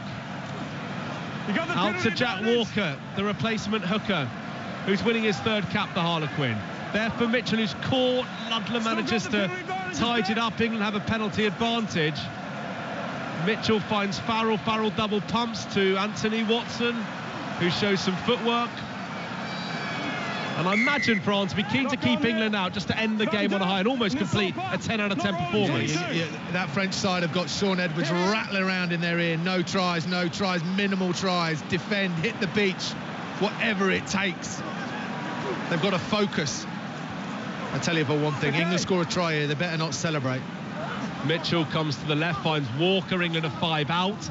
We have 90 seconds left as Mitchell snipes. He couldn't be much closer, could he? A couple of metres. In goes Aldritz, who's been everywhere today. England can just surely score on the left if they use it. No, the tackling is coming in. England are up to the line. They're held up, so we'll go back for the penalty advantage. England ending the game. And if you're just joining us on 5 Live and you think England 5 metres out with 40 seconds to go, is this a match-defining moment? No, they're 53-10 down. It's an unprecedented, remarkable, unfathomable scoreline. England 10, France 53, 79 minutes gone. England do have the ball in French territory. Macavinapola pops and England knock it on, which kind of sums it up. And France with the scrum. Let's go down to you, Katie, on the touchline, where you're surrounded by a delirious French bench.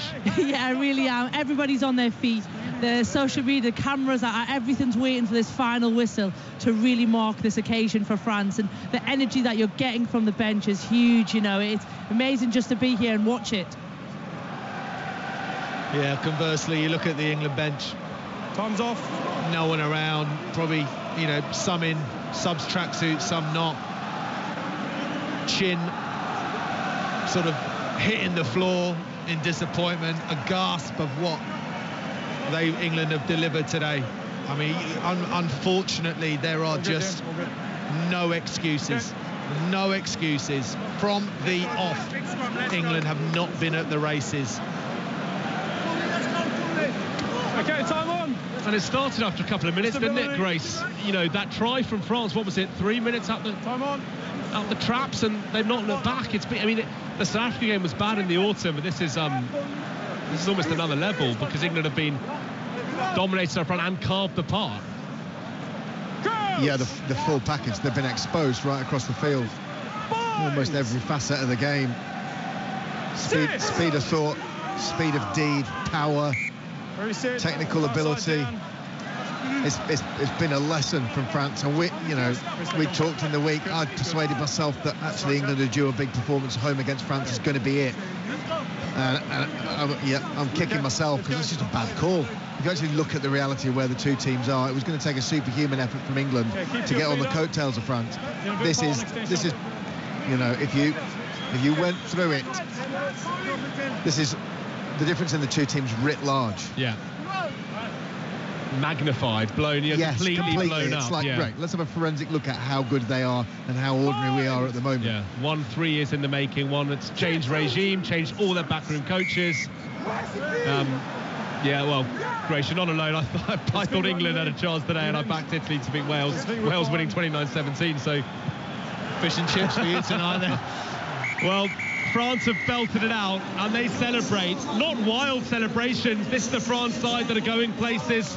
We know that. They've won the Grand Slam. They've won at Twickenham now. They've got their home World Cup coming up. It's an almighty statement from the French. It's a desperate day for English rugby. England 10, France 53. A record defeat on home soil. And with Ireland in Dublin next weekend, where do England go from here? It's been a pleasure to watch France, but a miserable experience for these England fans, Matt Dawson. Well, that's the story from Twickenham over on BBC Radio 5 Live. Big win for France against England by 53 points to 10. No goals as yet here at Selhurst Park. Welcome back to South East London on Radio 5 Sports Extra. I know our listeners on 5 Live will be joining us shortly for second half commentary of Crystal Palace against Manchester City. I'm Alistair Bruce Ball in the company of Danny Gabardon, former Welsh international, former Crystal Palace player and Cardiff City player and West Ham United player as well at the top level. Palace 0, Manchester City 0. Best chance of the first half, if you hadn't heard, was Erling Haaland unfathomably shooting over from about 6 yards out. He's still shaking his head, actually, Danny. I think it's still bothering him. He's got another 45 minutes to put that right, and I'm sure he's going to get one or two more opportunities in the second half, but very unlike him. 5 or 6 yards out, centre of the goal. It's a tapping really for him. You've seen some of the brilliant goals he scored this season, so a player of his quality, he's not going to let that affect his game too much. He'll be ready for the next one, I'm sure. Second half is underway. Crystal Palace, red and blue vertical stripes, blue shorts, blue socks with the red tops, playing from left to right towards that passionate, noisy Holmesdale Road end, if you know your Selhurst Park. We are underneath the roof here in our commentary position, and Manchester City in change kit in that very sort of light lime green with the dark blue, thick dark blue bands across the front of the kit, blue shorts and the lime green socks. And they are playing from right to left, and a loose ball out from Manuel Akanji is not intercepted by Michael Elise, and Nathan Ake, like a 100-metre runner, is pumping his arms here and running forward with the ball down the left. Grealish tackled by Elise, throw in for Manchester City, who started today 5 points behind Arsenal, the Premier League leaders. Guaita in goal for Palace. Klein, Anderson, Gahey and Mitchell, the back four. Doucouré out suspended today. Milivojevic into the midfield. He's on a yellow card. Albert Sambi Lokonga in there with Jeffrey Schlupp, who's coming to the team as well. Jordan Ayew, Michael Elise and Wilfred Zaha are Crystal Palace's attacking trident. And Manchester City have Ederson in goal. John Stones back after 8 games away at right back, but often popping up in midfield. Akanji, Diaz and Ake make up the back four. Here is Ake on the ball, 25 yards out, little pass in field to Rodri. Rodri looking for Grealish on the left, can't find him. Nathaniel Klein wins it for Crystal Palace. So Rodri and Gundogan alongside each other in midfield. Kevin De Bruyne is on the bench. Bernardo Silva has started this one. Foden and Grealish the wide men, and Erling Haaland through the middle. Gundogan, Shaw first touch, but immediately Lokonga is breathing down his neck. Rodri plays it to his right, and here's Stones. Stones runs forward, checks his run, plays it to Rodri. Central position, 30 yards out, and lays it back here to John Stones again. Stones, a lithe, tall figure in the Manchester City midfield. Wide to Ake, and the pattern of the second half very similar to the first so far. Manchester City seeing lots of the ball. Can they break Crystal Palace down? Yeah, you'd feel if this pattern continues for the length of this second half, at some point Man City will get a goal. Crystal Palace point of view, it's about being stubborn, resolute as they were in the first half, and making a bit more of the limited counter-attacks they're going to get. Rodri's cross in. John Stones wins a header after the clearing header. Grealish nods it down. Joachim Andersen side foots a pass towards Nathaniel Klein. Klein up towards Zaha. Not enough on the pass. And John Stones runs in to intercept. Akanji plays forward to Rodri. Rodri, nice little touch. Moves into the Palace half. Looking for Ake. Nathan Ake brought down, clumsy challenge, edge of the Crystal Palace penalty area. Second half just underway. 3 minutes gone in the second half on 5 Live and Radio 5 Sports Extra. Crystal Palace 0, Manchester City 0. Best chance of the game in the first half fell to you-know-who, Erling Haaland. Somehow side-footed it over from 6 yards out. Lots of Manchester City possession in the early stages of the second half as well. And Vicente Guaita may well be tested here from the free kick. Manchester City starting the weekend 5 points behind Arsenal, the Premier League leaders. If they can win this one, they're within 2 points. Arsenal away at Fulham tomorrow. What can Manchester City conjure up? Robert Jones, the referee, gets ready to blow the whistle. You heard it there. Foden with his left foot, curling ball into the far post. It'll clip back. He's looking for Ruben Dias. It goes behind, and that's a corner for Manchester City. Palace 0, Manchester City 0. Danny Gabidon. Foden just opted to float that free kick to the far post. Thought Gundogan might have gone for goal. It was the right side for a right footer, but he just floats it to that far post, and Kanji looking to play a ball back across the 6-yard box first time. Forces a corner. Corner will come in from the right-hand side. Ilkay Gundogan, slightly shielded from our view at the moment, but can see both arms in the air, and he's floating it deep towards the far post. Stones gets up, climbs well, but it just clears him. Grealish sprints over wide left and collects it, plays it to Rodri. Rodri diagonal ball to the other corner of the penalty area. Gundogan's cross in. Joachim Andersen has won some important headers. There's another one. Bernardo Silva heads it towards Stones. Stones nods it forward. Can't find Ruben Dias. Elise with a little flick on. Zaha cushions a nice ball here to Jordan Ayew. Palace fans getting excited as they contemplate a counter-attack, but Manchester City back in numbers quickly to shut it down. Gahey, nice diagonal ball out to the right. That gets applause from the home fans as well. Klein, little sideways pass in midfield to Lokonga. Lokonga claims he was fouled. Robert Jones agrees, blows the whistle, and that'll be a free kick for Crystal Palace. 5 minutes gone in the second half. Palace 0, Manchester City 0. A little tug on the shirt there from Rodri on Lokonga. Draws the foul, but they have to be able to do that. Crystal Palace initially winning the ball back. Looks like a counter-attack might be on. Man City shut that down, so then Palace have to show the ability to be composed in possession and get 2 or 3 passes in to get the team up the field. Schlupp chests the ball down, tries to bring it forward. Tackled. Palace fans appealing for a free kick. Nothing doing, and Ederson with the ball at his feet. In dark blue colours away to our right. White socks, and those are grey boots with sort of pink colouring. Plays the ball out, and Ruben Dias is just walking forward step by step with the ball at his feet. Zaha then stretches as if to make a challenge, and Akanji eventually plays it back to Ederson. We were saying in the first half that Crystal Palace in Pep Guardiola's time have certainly caused Manchester City some problems. City dropped 4 points against them last season, lost 2-0 at home at the Etihad, drew 0-0 here. This one's 0-0 at the moment. Manchester City know they can't afford to drop too many more points in this title race. Foden tries to take it past Mitchell, sticks to his task well. Double tackle on Foden, and it goes out for a Manchester City throw. Yeah, one of the best defensive fullbacks in the Premier League. Tyreek Mitchell, difficult player to get past. Lovely touch from Foden to bring it down, but he's right there, Mitchell. Rodri's found a lot of space from the throw, hooks across back to the penalty spot. Lokonga heads it away. Ayew's got to be careful here. Good first touch, turns away from Bernardo Silva, plays a ball downfield. Absolutely no one there for Crystal Palace. That could be a problem. Well, it's going to happen, though. Yeah. It is going to happen. I'm just looking at Wilfred Zaha, just showing his frustration. He can't get frustrated with that, because at times that is going to happen. You know, Man City, they pen you in, you win the ball back. There's no real options. Sometimes you just got to play it down the line to nobody. One of those games. Manchester City seeing all of the ball, pushing and pressing and looking for a breakthrough.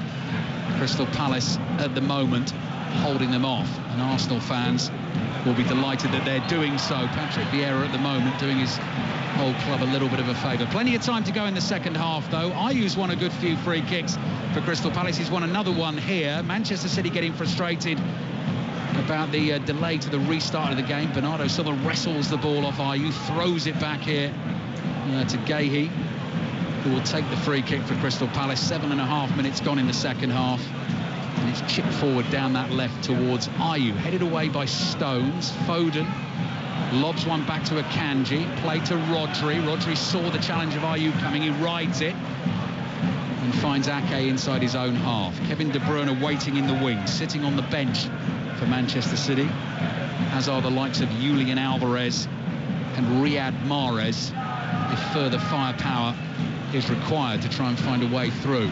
Diaz creeping into Palace territory, slow ball to his left, finds Ake, out wide to Grealish. Nathaniel Klein's in his way, Elise's there to help. Grealish just teasing Elise at the moment, ducks inside, gets away from him. Elise just tries to drag him back. He's running across the face of the Palace penalty area, doesn't see an avenue through, plays it back to Stones. Stones to Diaz and across to Ake. Ake to Rodri. First time pass from Rodri, back into Diaz. They're just trying to pull Palace apart at the moment, and it's not working. Palace won't budge. Here's Diaz.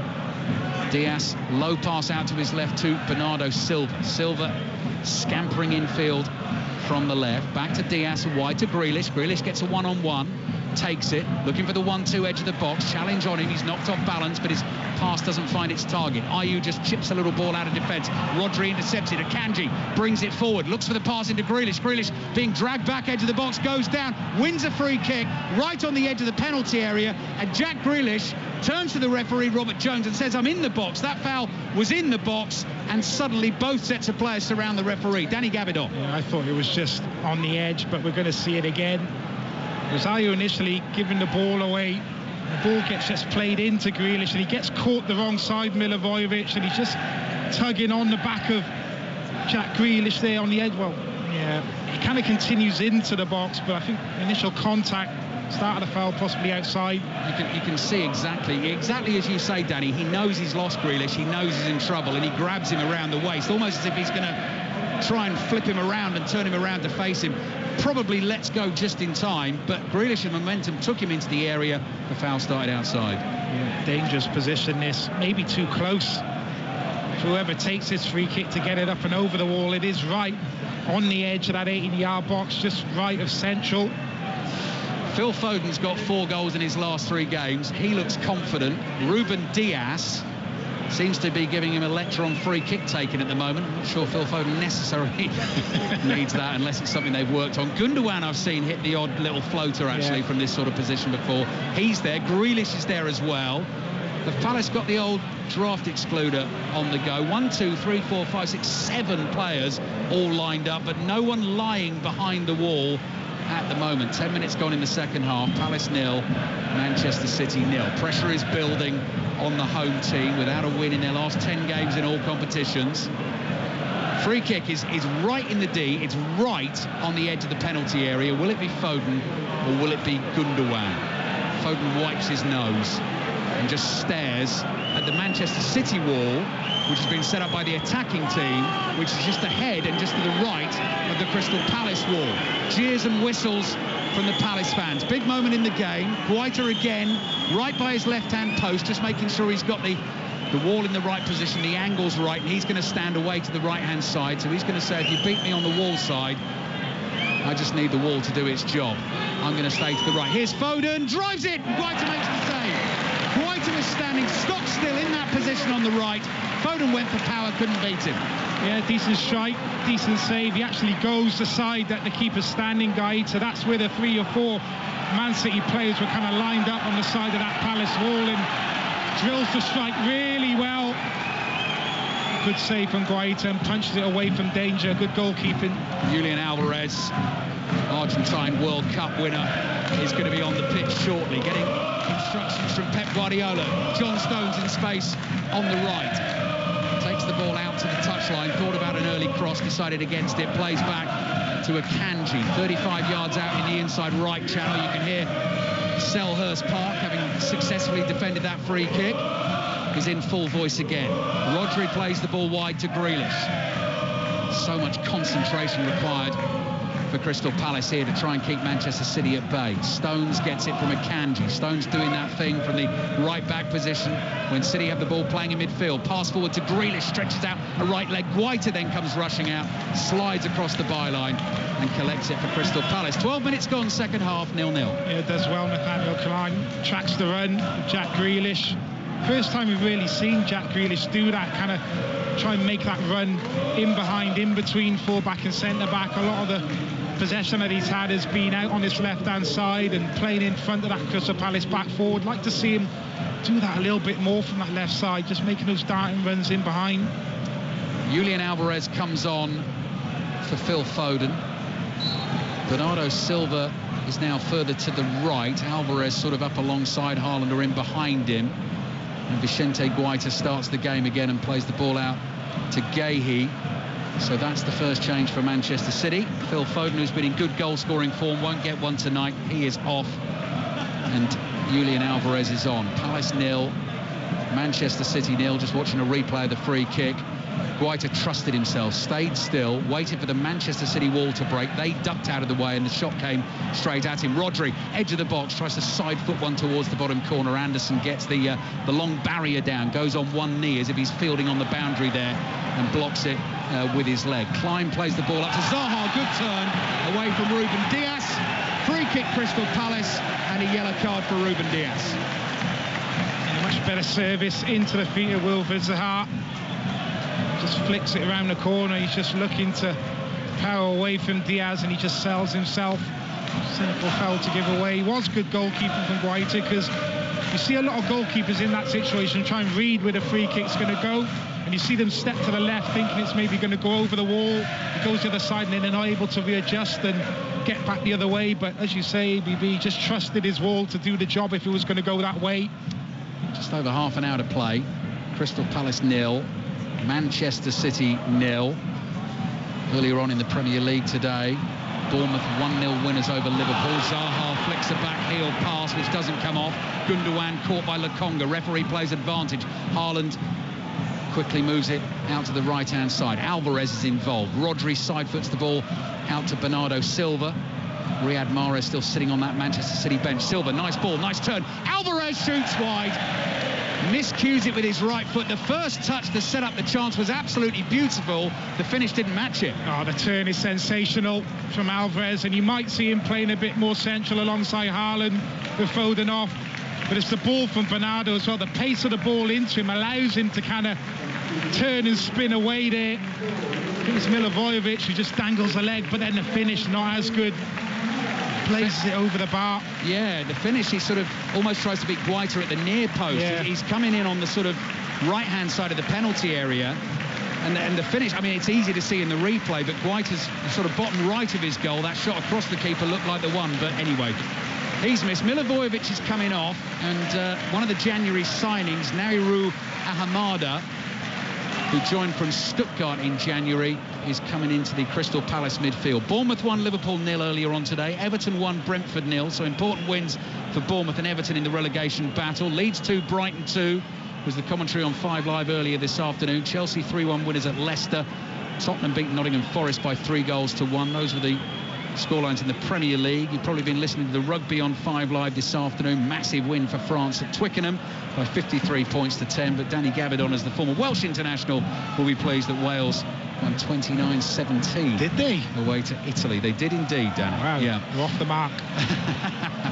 Into the last half hour of the game. Ayew does well for Crystal Palace. Under pressure inside the Manchester City half. Kept the ball, but then eventually can't find Zaha with the pass. And Zaha lets his frustration show. Just barks out his disappointment at his teammate there. Throws out the arms. But Palace, as you were saying, Danny, a few moments ago, need everyone committed and all pulling the same. At it. Frustration is no good when you're coming up against a team like Man City, because you let frustration creep into your game and then suddenly you switch off. You lose a little bit of concentration. You don't close a player down maybe like you should, and that's when Man City can punish you. So 4 draws in the last 4 home Premier League games for Crystal Palace against Manchester United, Newcastle, Brighton and Liverpool. Crystal Palace fans, the loyal fans at Selhurst Park, haven't actually seen their team win a home game in the last 7 in all competitions. Last one was against Southampton at the end of October. But were they to take a point from this one, starting today 4 points above the bottom 3, I don't think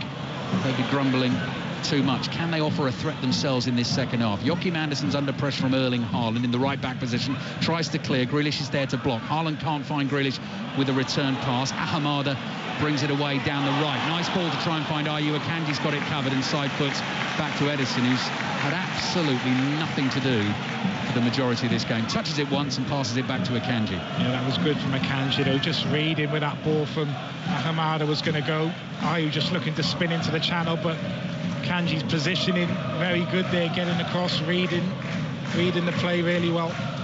Manchester City, of course, in Champions League action on Tuesday night at home to Leipzig. That tie will start at 1-1. Ball over the top for Alvarez to chase. He's got too much on it. Bounces and skids into the arms of Vicente Guaita. Guaita just rolls it out here to the feet of Guehi. Ball forward to Schlupp. Schlupp crosses the halfway line wide on the left. Zaha just keeps his balance. Back it comes to Guehi. And Guehi with his right foot goes to the diagonal out towards Elise, beyond him and out for a throw. Of course, back in August, Palace actually led Manchester City by 2-0 in the first half and at half-time. They eventually lost the game by 4-2.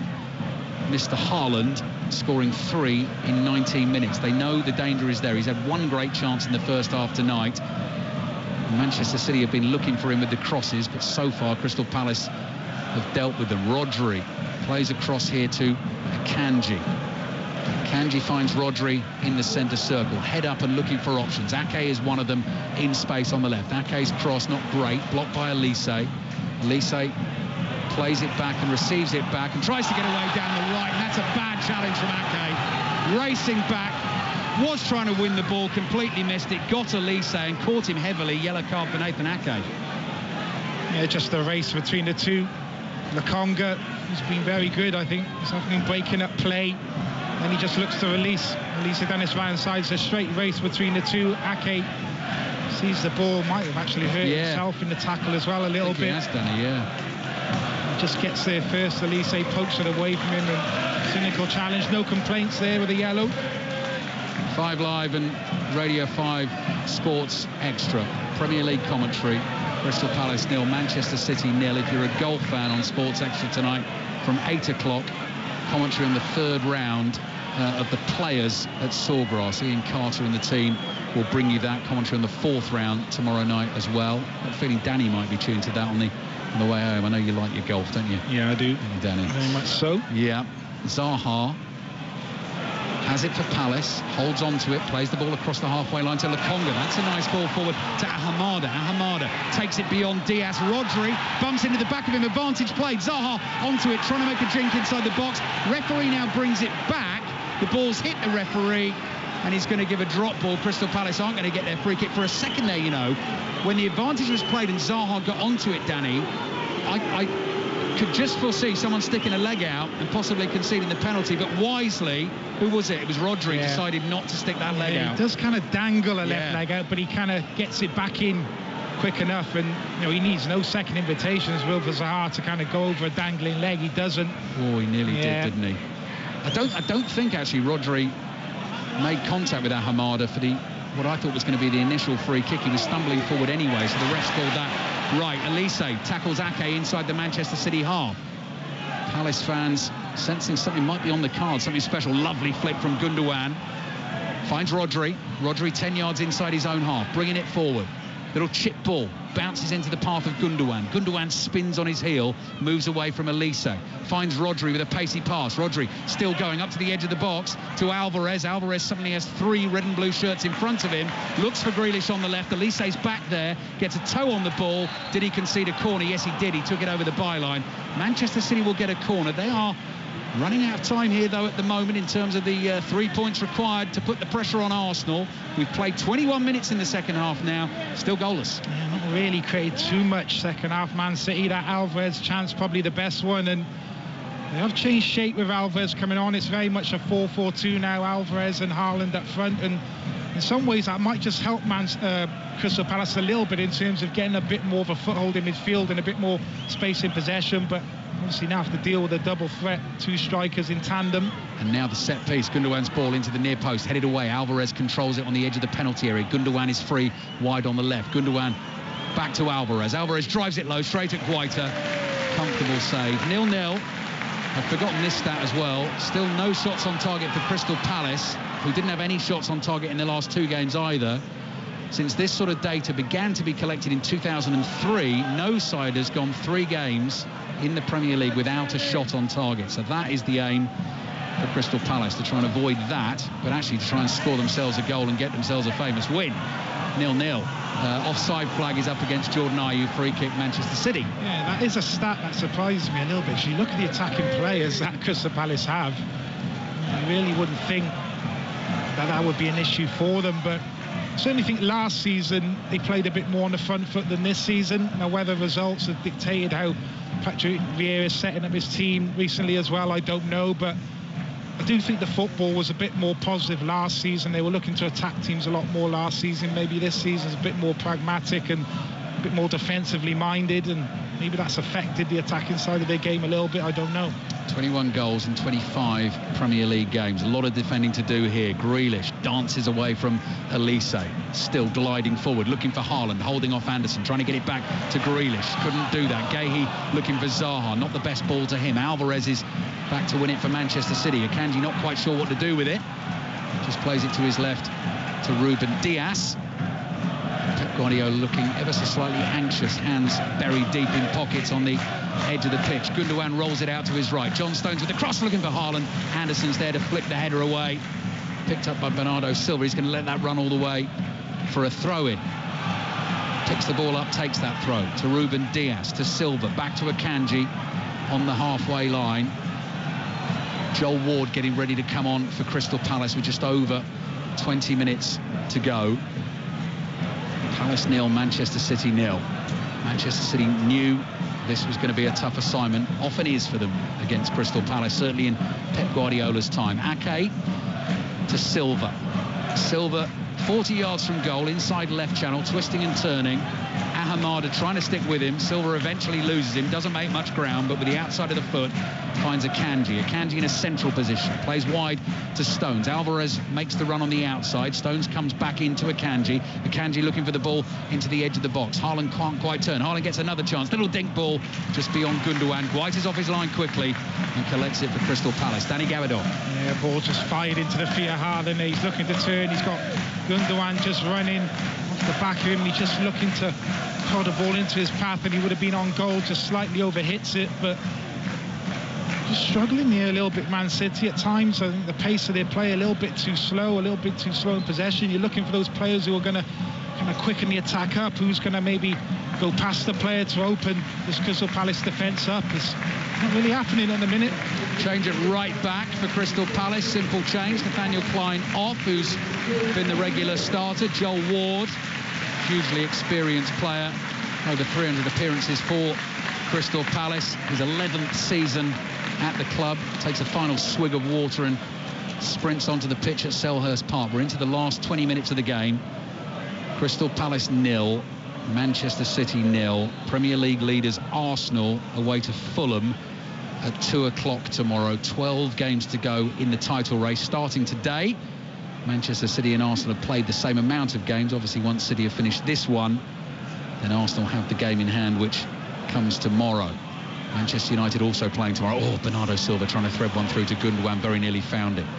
Elise side foots it towards Ayew. Rodri in with the challenge. Plays back to Dias. Manchester City have been in this situation so many times before. Here's Rodri on the turn. Finds Ake. Ake wide to Grealish. Grealish down the line to Bernardo Silva. Silva gets an early cross in. Haaland looking to attack it at the far post. I thought he was going to do one of those flying kung fu kicks to try and get on the end of that. Stuck a leg out and couldn't get a touch on it. Zaha battling with Akanji. Challenge comes in from Stones on Zaha. Throwing goes Manchester City's way. Midway inside the Palace half. Taken quickly by Stones. He was alert. Finds Alvarez. Cross comes in. Haaland again sniffing around, but it's cleared. Zaha off the studs. The ball comes back here and is cleared straight out of play by Schlupp for a throw into Manchester City. But I can't really understand why the fans would boo that. He's not trying to do that, Jeffrey Schlupp, but it puts so much pressure on you, Man City. Crystal Palace not seeing a lot of the ball at times. That ball is just going to go forward and get cleared to nobody. Fans need to stay with the team in those kind of situations. Bernardo Silva back heel. Crystal Palace have every outfield player behind the ball inside their own half. Still 0-0 against the Premier League champions. Arsenal fans listening intently, I'm sure. Ake to Silva. Akanji's in space on his right if he wants him. Draws the man Zaha, plays it to Akanji. Back to Silva, 40 yards from goal. Shovels it forward. Rodri now looking for the run of Alvarez. Intercepted. Elise finds Ayew. Elise continues to make a run, gets it back, crosses the halfway line. Noise levels go up inside Selhurst Park. Elise looking for an option. Ayew just didn't quite have the pace to get onto the ball. Diaz's clearance hits Ayew, goes out for a Manchester City throw. It just looks like Crystal Palace have made a slight tweak to their attacking setup. It looks like Jordan Ayew's playing a little bit more central. We've seen Wilfred Zaha doing that for most of the game. He seems to have gone a little bit more out to that left-hand side now. I see very much a 4-4-2. Bernardo Silva out on our right-hand side, Alvarez and Haaland up front. Silva to Rodri, just inside the Manchester City half. Across here to Ake. Back to Rodri. Rodri with the lofted diagonal out to John Stones. Stones is closed down quickly, so releases a pass back to Akanji, and Akanji comes jogging forward to the halfway line. Crystal Palace 0, Manchester City 0. Just over 15 minutes to play. Good driving run forward from Rodri. Eventually stopped in his tracks before he could get the pass away. Ahamada playing it up to Zaha. Alvarez too quick for Zaha. Nips in, wins it for Manchester City. Here's Akanji. Akanji, as he plays the pass to Stones, just holds his palms out and says slow. Let's do it calmly. Here's Bernardo Silva on the dribble. Goes down on the edge of the box. Challenge on Rodri. He goes down. No free kick. Ball is cleared out from the back. Akanji, watchful as ever, covers the run of Zaha. Plays it back to Ederson. And another minute ticks away. 16 minutes to play. Here's Diaz. Diaz to Ake. Still just the one change made by Pep Guardiola, with Alvarez on for Foden. Rodri again running hard with the ball. Wide to Stones. Stones with the cross in. Not the best from him. Right across the face of goal, but no chance for a teammate to get onto that. And it goes out all the way across on Manchester City's left wing for a throw into Crystal Palace. Just so we're talking about the changes. Look who's getting his kit on and ready to go. Kevin De Bruyne, Danny. Forgot about him. What a player to come on. Not someone you want to see if you're a Crystal Palace player right now, the quality that he has. But needs must here for Pep Guardiola, because they don't really look like scoring, Man City. No. 72% possession is absolutely no surprise. 12 shots they've had today. Not found a way through. Rodri, long way out, dummies the shot. Onto his left foot, edge of the box. Little turn from Gundogan. Manchester City want a penalty, not going to get it. They are going to get a corner. There's lots of Crystal Palace bodies back really deep on the edge of that 18-yard box, making it really difficult for Man City to play through. Ball into the feet of Gundogan and Guehi getting tight. Yes, there is contact.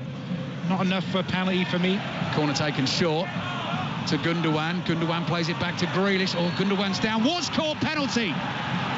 Manchester City took the corner quickly. Grealish into the feet of Gundogan. As he was playing it back to Jack Grealish, there was a challenge on him, I think, from Michael Elise. Gundogan went down. The referee, Robert Jones, took his time, but then very clearly pointed to the spot and blew his whistle.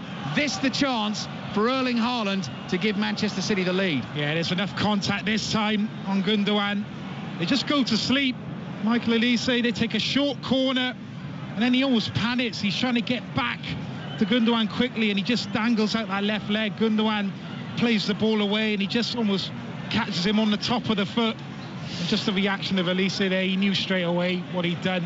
He had no complaints. Clumsy challenge. I just wonder whether Crystal Palace were half thinking Manchester City might delay the taking of the corner to see whether VAR was going to look at the earlier one that Manchester City were claiming for. City, though, they were sharp. They took it quickly. And here comes the chance. Erling Haaland has had to wait. Big moment for the big man. And you can see the steam coming off him as he stands, sweating, breathing heavily, holding the ball in both hands, just lobbing it up and down. Vicente Guaita's made him wait. Now Haaland's going to make Guaita wait. Pops the ball on the spot. 33 goals for Manchester City this season. Takes 4 purposeful steps back. Here he comes. Good penalty into the bottom corner. Guaita goes the wrong way, and Manchester City finally have the breakthrough. Crystal Palace 0, Manchester City 1. Yeah, big goal for Man City. Crystal Palace doing an excellent job, really, second half of containing them. But this is what they do. They keep probing. They keep coming at you. They keep recycling possession. And they just wait for someone to lose concentration, switch off. And on this occasion, it's Michael Elise. Dangles at that left leg on Gundogan, gives the foul away. And he's clinical on this occasion. Erling Haaland just rolls it to Guaita's right-hand side, into that far corner. He dives to the left. Big goal. Very deliberate mental preparation from Erling Haaland. Was never going to be rushed there. Guaita delayed him, but Haaland didn't put the ball on the spot until he was ready. Really fired up in the celebrations as well. It's been another frustrating afternoon for him because missed an absolute sitter in the first half. Other times he's not been played in when he would like to be. But now he's had the chance from the penalty spot. 28 Premier League goals this season, and Kevin De Bruyne still comes onto the field. So, Palace 0, Manchester City 1, and in terms of the title race, what it means is if Manchester City go on to win the game, they will move to 61 points, Arsenal on 63. Manchester City will have played a game more. Arsenal away to Fulham at 2 o'clock tomorrow. Manchester City with the bit between their teeth. Grealish to Haaland. Oh, Haaland's finish blocked by the legs of Guaita. He was aiming for that bottom corner. Guaita off his line so quickly, prevents it going to 2-0. Was it offside? Yeah, offside. Gone out. It's an excellent save, though, still. It's a tight one. He is offside. Great ball played. In behind Anderson, the run of Haaland. He's on a tight angle. The keeper's out quickly. Saves it with his left leg, but just goes slightly early. Eberechi Eze is coming on, and Odsonne Edouard is coming on as well. Jordan Ayew, Jeffrey Schlupp, the men to make way for Crystal Palace. Determined defensive effort from them, but they haven't had a shot on target, and so when you do go 1-0 down, you can't argue, can you, Danny? Manchester City deserve to be in front. You'd have to say they've had the better chances. They've dominated possession, and this is what Man City do. I've been there myself as a player, where you feel for a large part of the game you've done all right, you're still in the game, and then a player just switches off, loses concentration. Elise there, maybe a bit of tiredness. He hasn't seen too much of the ball. He's done a lot of defensive work and done it really well, I think, this afternoon. That's one of the sides of his game that probably needs to improve. Patrick Vieira, we've heard him speak a lot about that, and it's just a lazy, kind of tired challenge, isn't it? You can't do that inside the 18-yard box, dangle a leg. No, he's just panicked and seen Gundogan in space and worried that it's his fault and gone hurtling in, and then couldn't hit the brakes, caught Gundogan, and there was contact. It was a penalty. It was a goal. Erling Haaland stuck it away. So, Crystal Palace 0, Manchester City 1, 10 minutes plus added time remaining. Manchester City throw wide on the left, which Nathan Ake gets ready to take. Ake throws down the line towards Haaland. Haaland and Anderson having a really physical battle, and Haaland concentrating so much on holding Anderson off. He lost control of the ball, got away from him, went out for a throw. No denying he loves the battle. He's chasing here, chasing hard here. Oh, Lokonga just heard him coming there. Turns inside his own 6-yard box, gets away from Haaland and plays the ball. He's been really good, Lokonga. Lefty, really impressed with him in and out of possession. Eze, another one of those brilliantly creative players for Crystal Palace. They need something now to try and find themselves a goal. Zaha is tangling there with John Stones on the halfway line. Stones did foul him. Zaha didn't like it. He reacted. Stones is now down hurt, and again the referee has got to separate all the players. Well, Zaha gets fouled initially. He doesn't like it. He reacts, but then John Stones almost looks like he kicks out a little bit with that right leg as well. And then he actually goes down, possibly feigning injury. One we need to see again. I don't know whether from the challenge Zaha almost had hold of Stones' leg, because you're right, his leg was up high in the air for quite a while there, so we'll have to have a look on the monitor here. Zaha's trying to get away from Stones. Zaha barges into him twice. Stones is over the back of them. Yeah, so Zaha holds his leg and twists it as Stones is making the challenge, and Stones goes down holding his knee, and then Zaha gives him a mouthful as he's on the floor. Yeah, good battle between the two. Zaha infuriated. He's a bit over-aggressive, John Stones, and he almost just lifts his right leg up with his hand, and That's like a special move in Tekken. Have you ever played Tekken? WWE, that. Yeah, exactly. So after all that, Crystal Palace will get a free kick, which is right, because the initial foul was from John Stones, but the Zaha reaction was a little over the top. You can sense the frustration. 8 minutes to play, plus added time. Crystal Palace 0, Manchester City 1. Erling Haaland from the penalty spot. Zaha immediately gets the ball again. Akanji clears. De Bruyne says, get out of the way to Erling Haaland. You get moving, I'll take this. De Bruyne looks up. Pinpoint, perfect pass. Finds Grealish. Grealish, corner of the box. Right-footed cross in towards Haaland. Looping header over the bar. And once again, he holds his head in his hands. Apart from the penalty, quite been on it in terms of the that's finishing. a good chance again.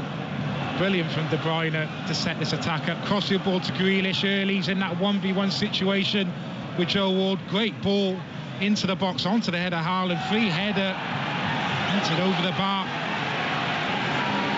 Temper's boiling up a little bit in the stands here at Selhurst Park. That is a free kick for Crystal Palace. Gundogan made the challenge. He was aghast that the referee had given the decision.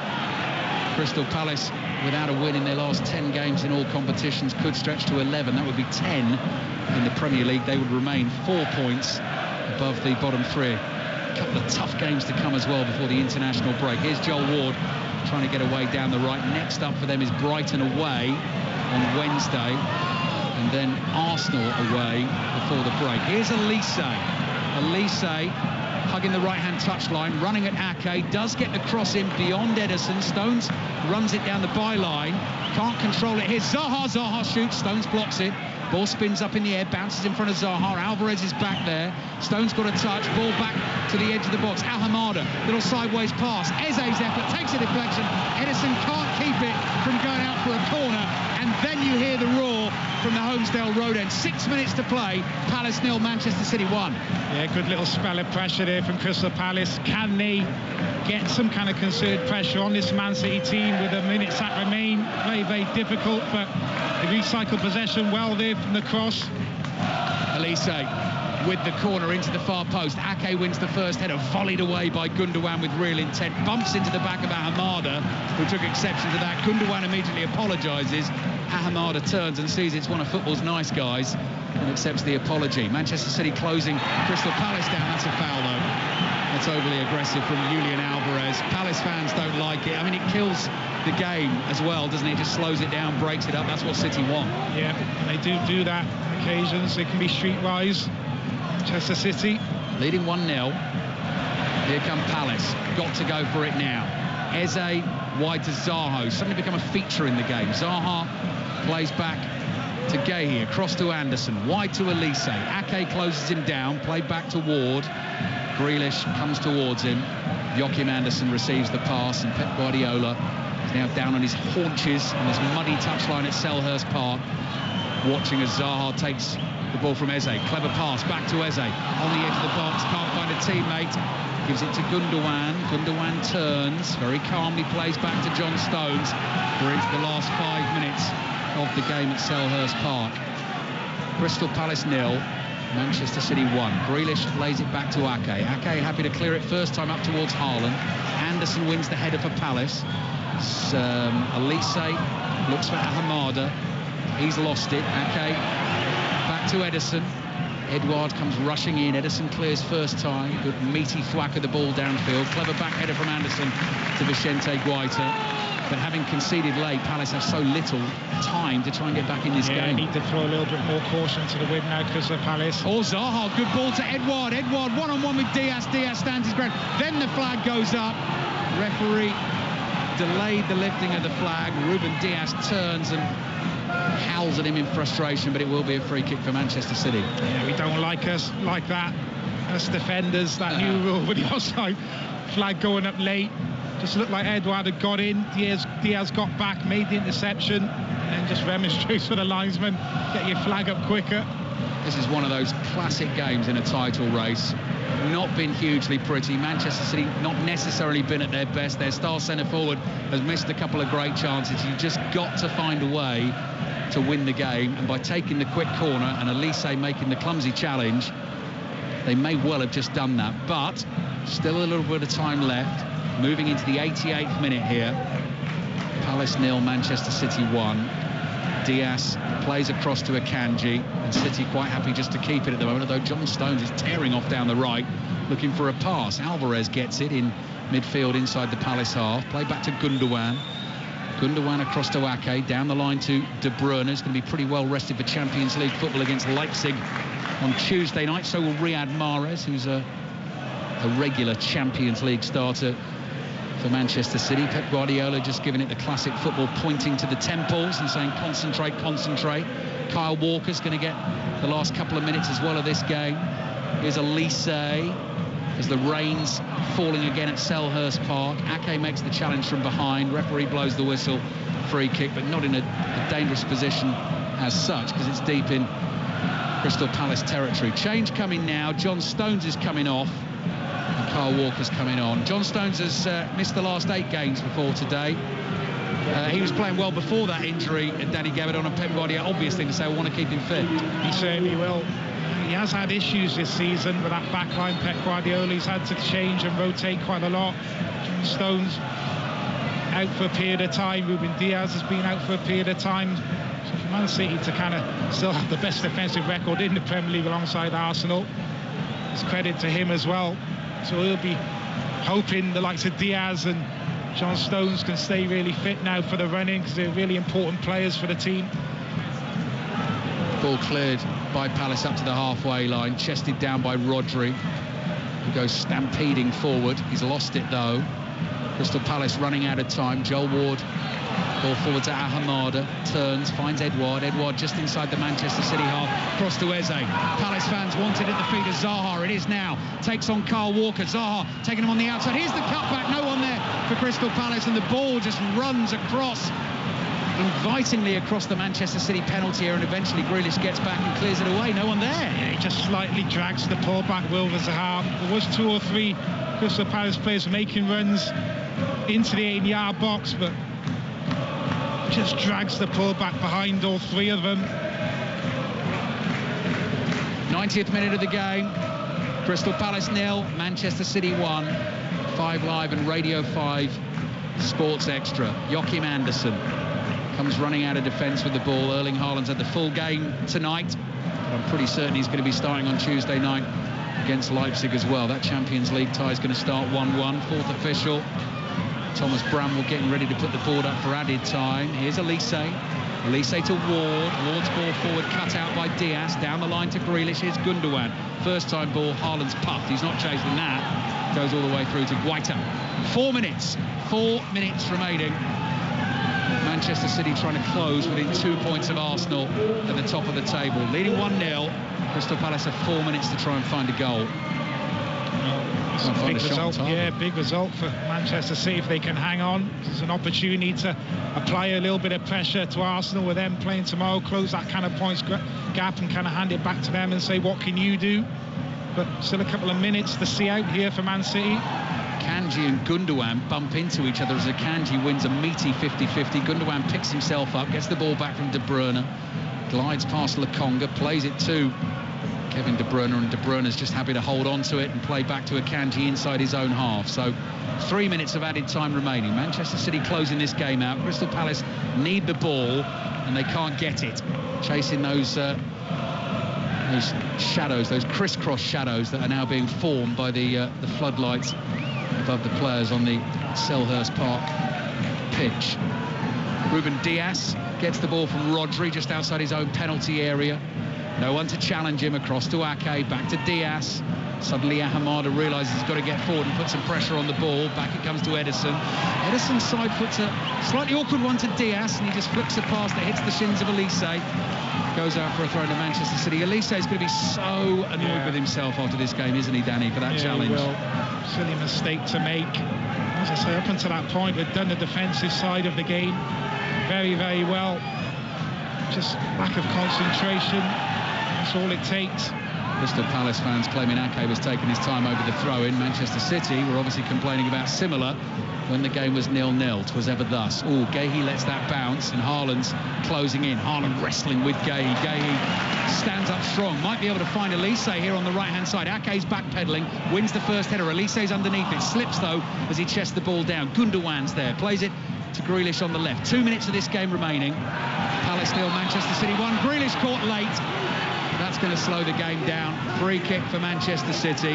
Grealish taking a bit of abuse here from some Crystal Palace fans down in front of our commentary position. Hamada apologises for the challenge. Grealish on his feet. And has done well for his team there, Jack Grealish. So could be a 4th consecutive win for Manchester City. 4-1 at Bournemouth, knocked Bristol City out of the FA Cup, beat Newcastle 2-0 last week. All of those wins since that 1-1 draw against Leipzig, and after the game against Leipzig, we've got Burnley, Vincent Kompany's Burnley, coming to town in the FA Cup next weekend. Gundogan's doing up his shoelaces. Palace fans not happy about the delay. Haaland wins a good header, nods it down to De Bruyne. De Bruyne making a run, caught on the edge of the box. Free kick for Manchester City, just outside the left-hand side of Crystal Palace's penalty area, and there's 1 minute to go. Yeah, and I think from a Crystal Palace point of view, just ramps up the pressure a little bit more. And the manager, Patrick Vieira, difficult one to judge when you come up against Manchester City. It's always going to be difficult. And again, no shots on target, haven't really tested Ederson at all. Saw a yellow card there. Was it Anderson? Yeah. Anderson for the challenge on De Bruyne. 30 seconds to play. I thought I saw Pep Guardiola pointing to the corner flag. I don't think he's interested with this ball. Yeah, they're going to give it to Haaland, I think. He's quite difficult to knock off the ball. So Grealish will tap it short. Haaland heads for the corner flag. Here we go. Who's going to be brave enough to barge into Haaland? Lokonga shoves him over. Haaland falls into the ball, and Crystal Palace get the throw. Haaland's not best pleased and just puts his body in the way to stop Palace taking the throw in. But time is almost out for Crystal Palace. Throw in down the right from Joel Ward. Header won by Grealish up towards Haaland. Joel Ward jumps into the back of him. That is that at Selhurst Park. And who knows, come the end of the season, how important those 3 points are going to be for Manchester City. Not the prettiest performance, and the winner came from the boot of Erling Haaland, which it so often does. This one from the penalty spot in the second half. Elise jumping into an ill-advised challenge, and you can see Erling Haaland thumping his chest in celebration. They have closed the gap on Arsenal at the top of the table to just 2 points. Arsenal away at Fulham tomorrow. Danny Gabbidon, it's finished. Crystal Palace 0, Manchester City 1. From City's point of view, job done. Yeah, big result. We were speaking before kick-off, talking about the importance of this game for Man City. There can't be too many more slip-ups between now and the end of the season, and that's what title-winning teams do. When you're not quite at your best, you find a way of getting the job done, of getting the win, and that's exactly what they've done. Second half didn't really look like they were going to get a goal, but they keep going, they keep probing, and that man Erling Haaland coming up with a winner again. So Pep Guardiola will be absolutely delighted with a win, and obviously on to midweek now with the Champions League. Champions League for Manchester City. Obviously we're going to see the response from Arsenal tomorrow. Just puts a little bit of pressure back on them. Danny, you used to play for Crystal Palace. Let's finish by focusing on them. Patrick Vieira is under a bit of pressure because that's no wins in 2023. It's no wins in the last 10 Premier League games. Plenty of draws in there. They can't quite score the goals. Couple of difficult games to come. And Crystal Palace find themselves 4 points above the bottom 3. Are you worried about them? I am a little bit. 4 points off the relegation zone. You are in a relegation dogfight. It's as simple as that. So, look, they need to find a win from somewhere very quickly. Need to get over the line and get 3 points and reinstill a little bit of confidence back into this Palace team. I think the performance wasn't that bad today against a very good Manchester City team. Defensively good, organised for the most part, but again, the attacking side of the game lacking, not creating enough chances. But look, they'll keep plugging away at it, and I think they will be okay at the end of the season. And then Patrick Vieira will have to look at it again, and I just think a little bit more investment is needed as well into this Palace team going into next season. But so Palace, thank you Danny, 4 points above the bottom 3. Manchester City 2 points behind the leaders. Arsenal, the Manchester City players continue to celebrate the win. Erling Haaland is out there, and Pep Guardiola eventually is having to drag him back. I'll recap the Premier League scores for you in just a second. Other sport going on around the globe this evening, though. Russell Fuller out in California watching Emma Raducanu playing tennis at Indian Wells. Russell.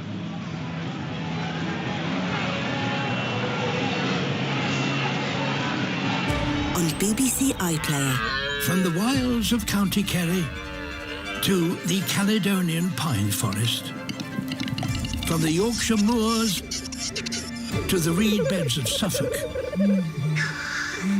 From an ant's nest in Gloucestershire to beneath the waves in Shetland.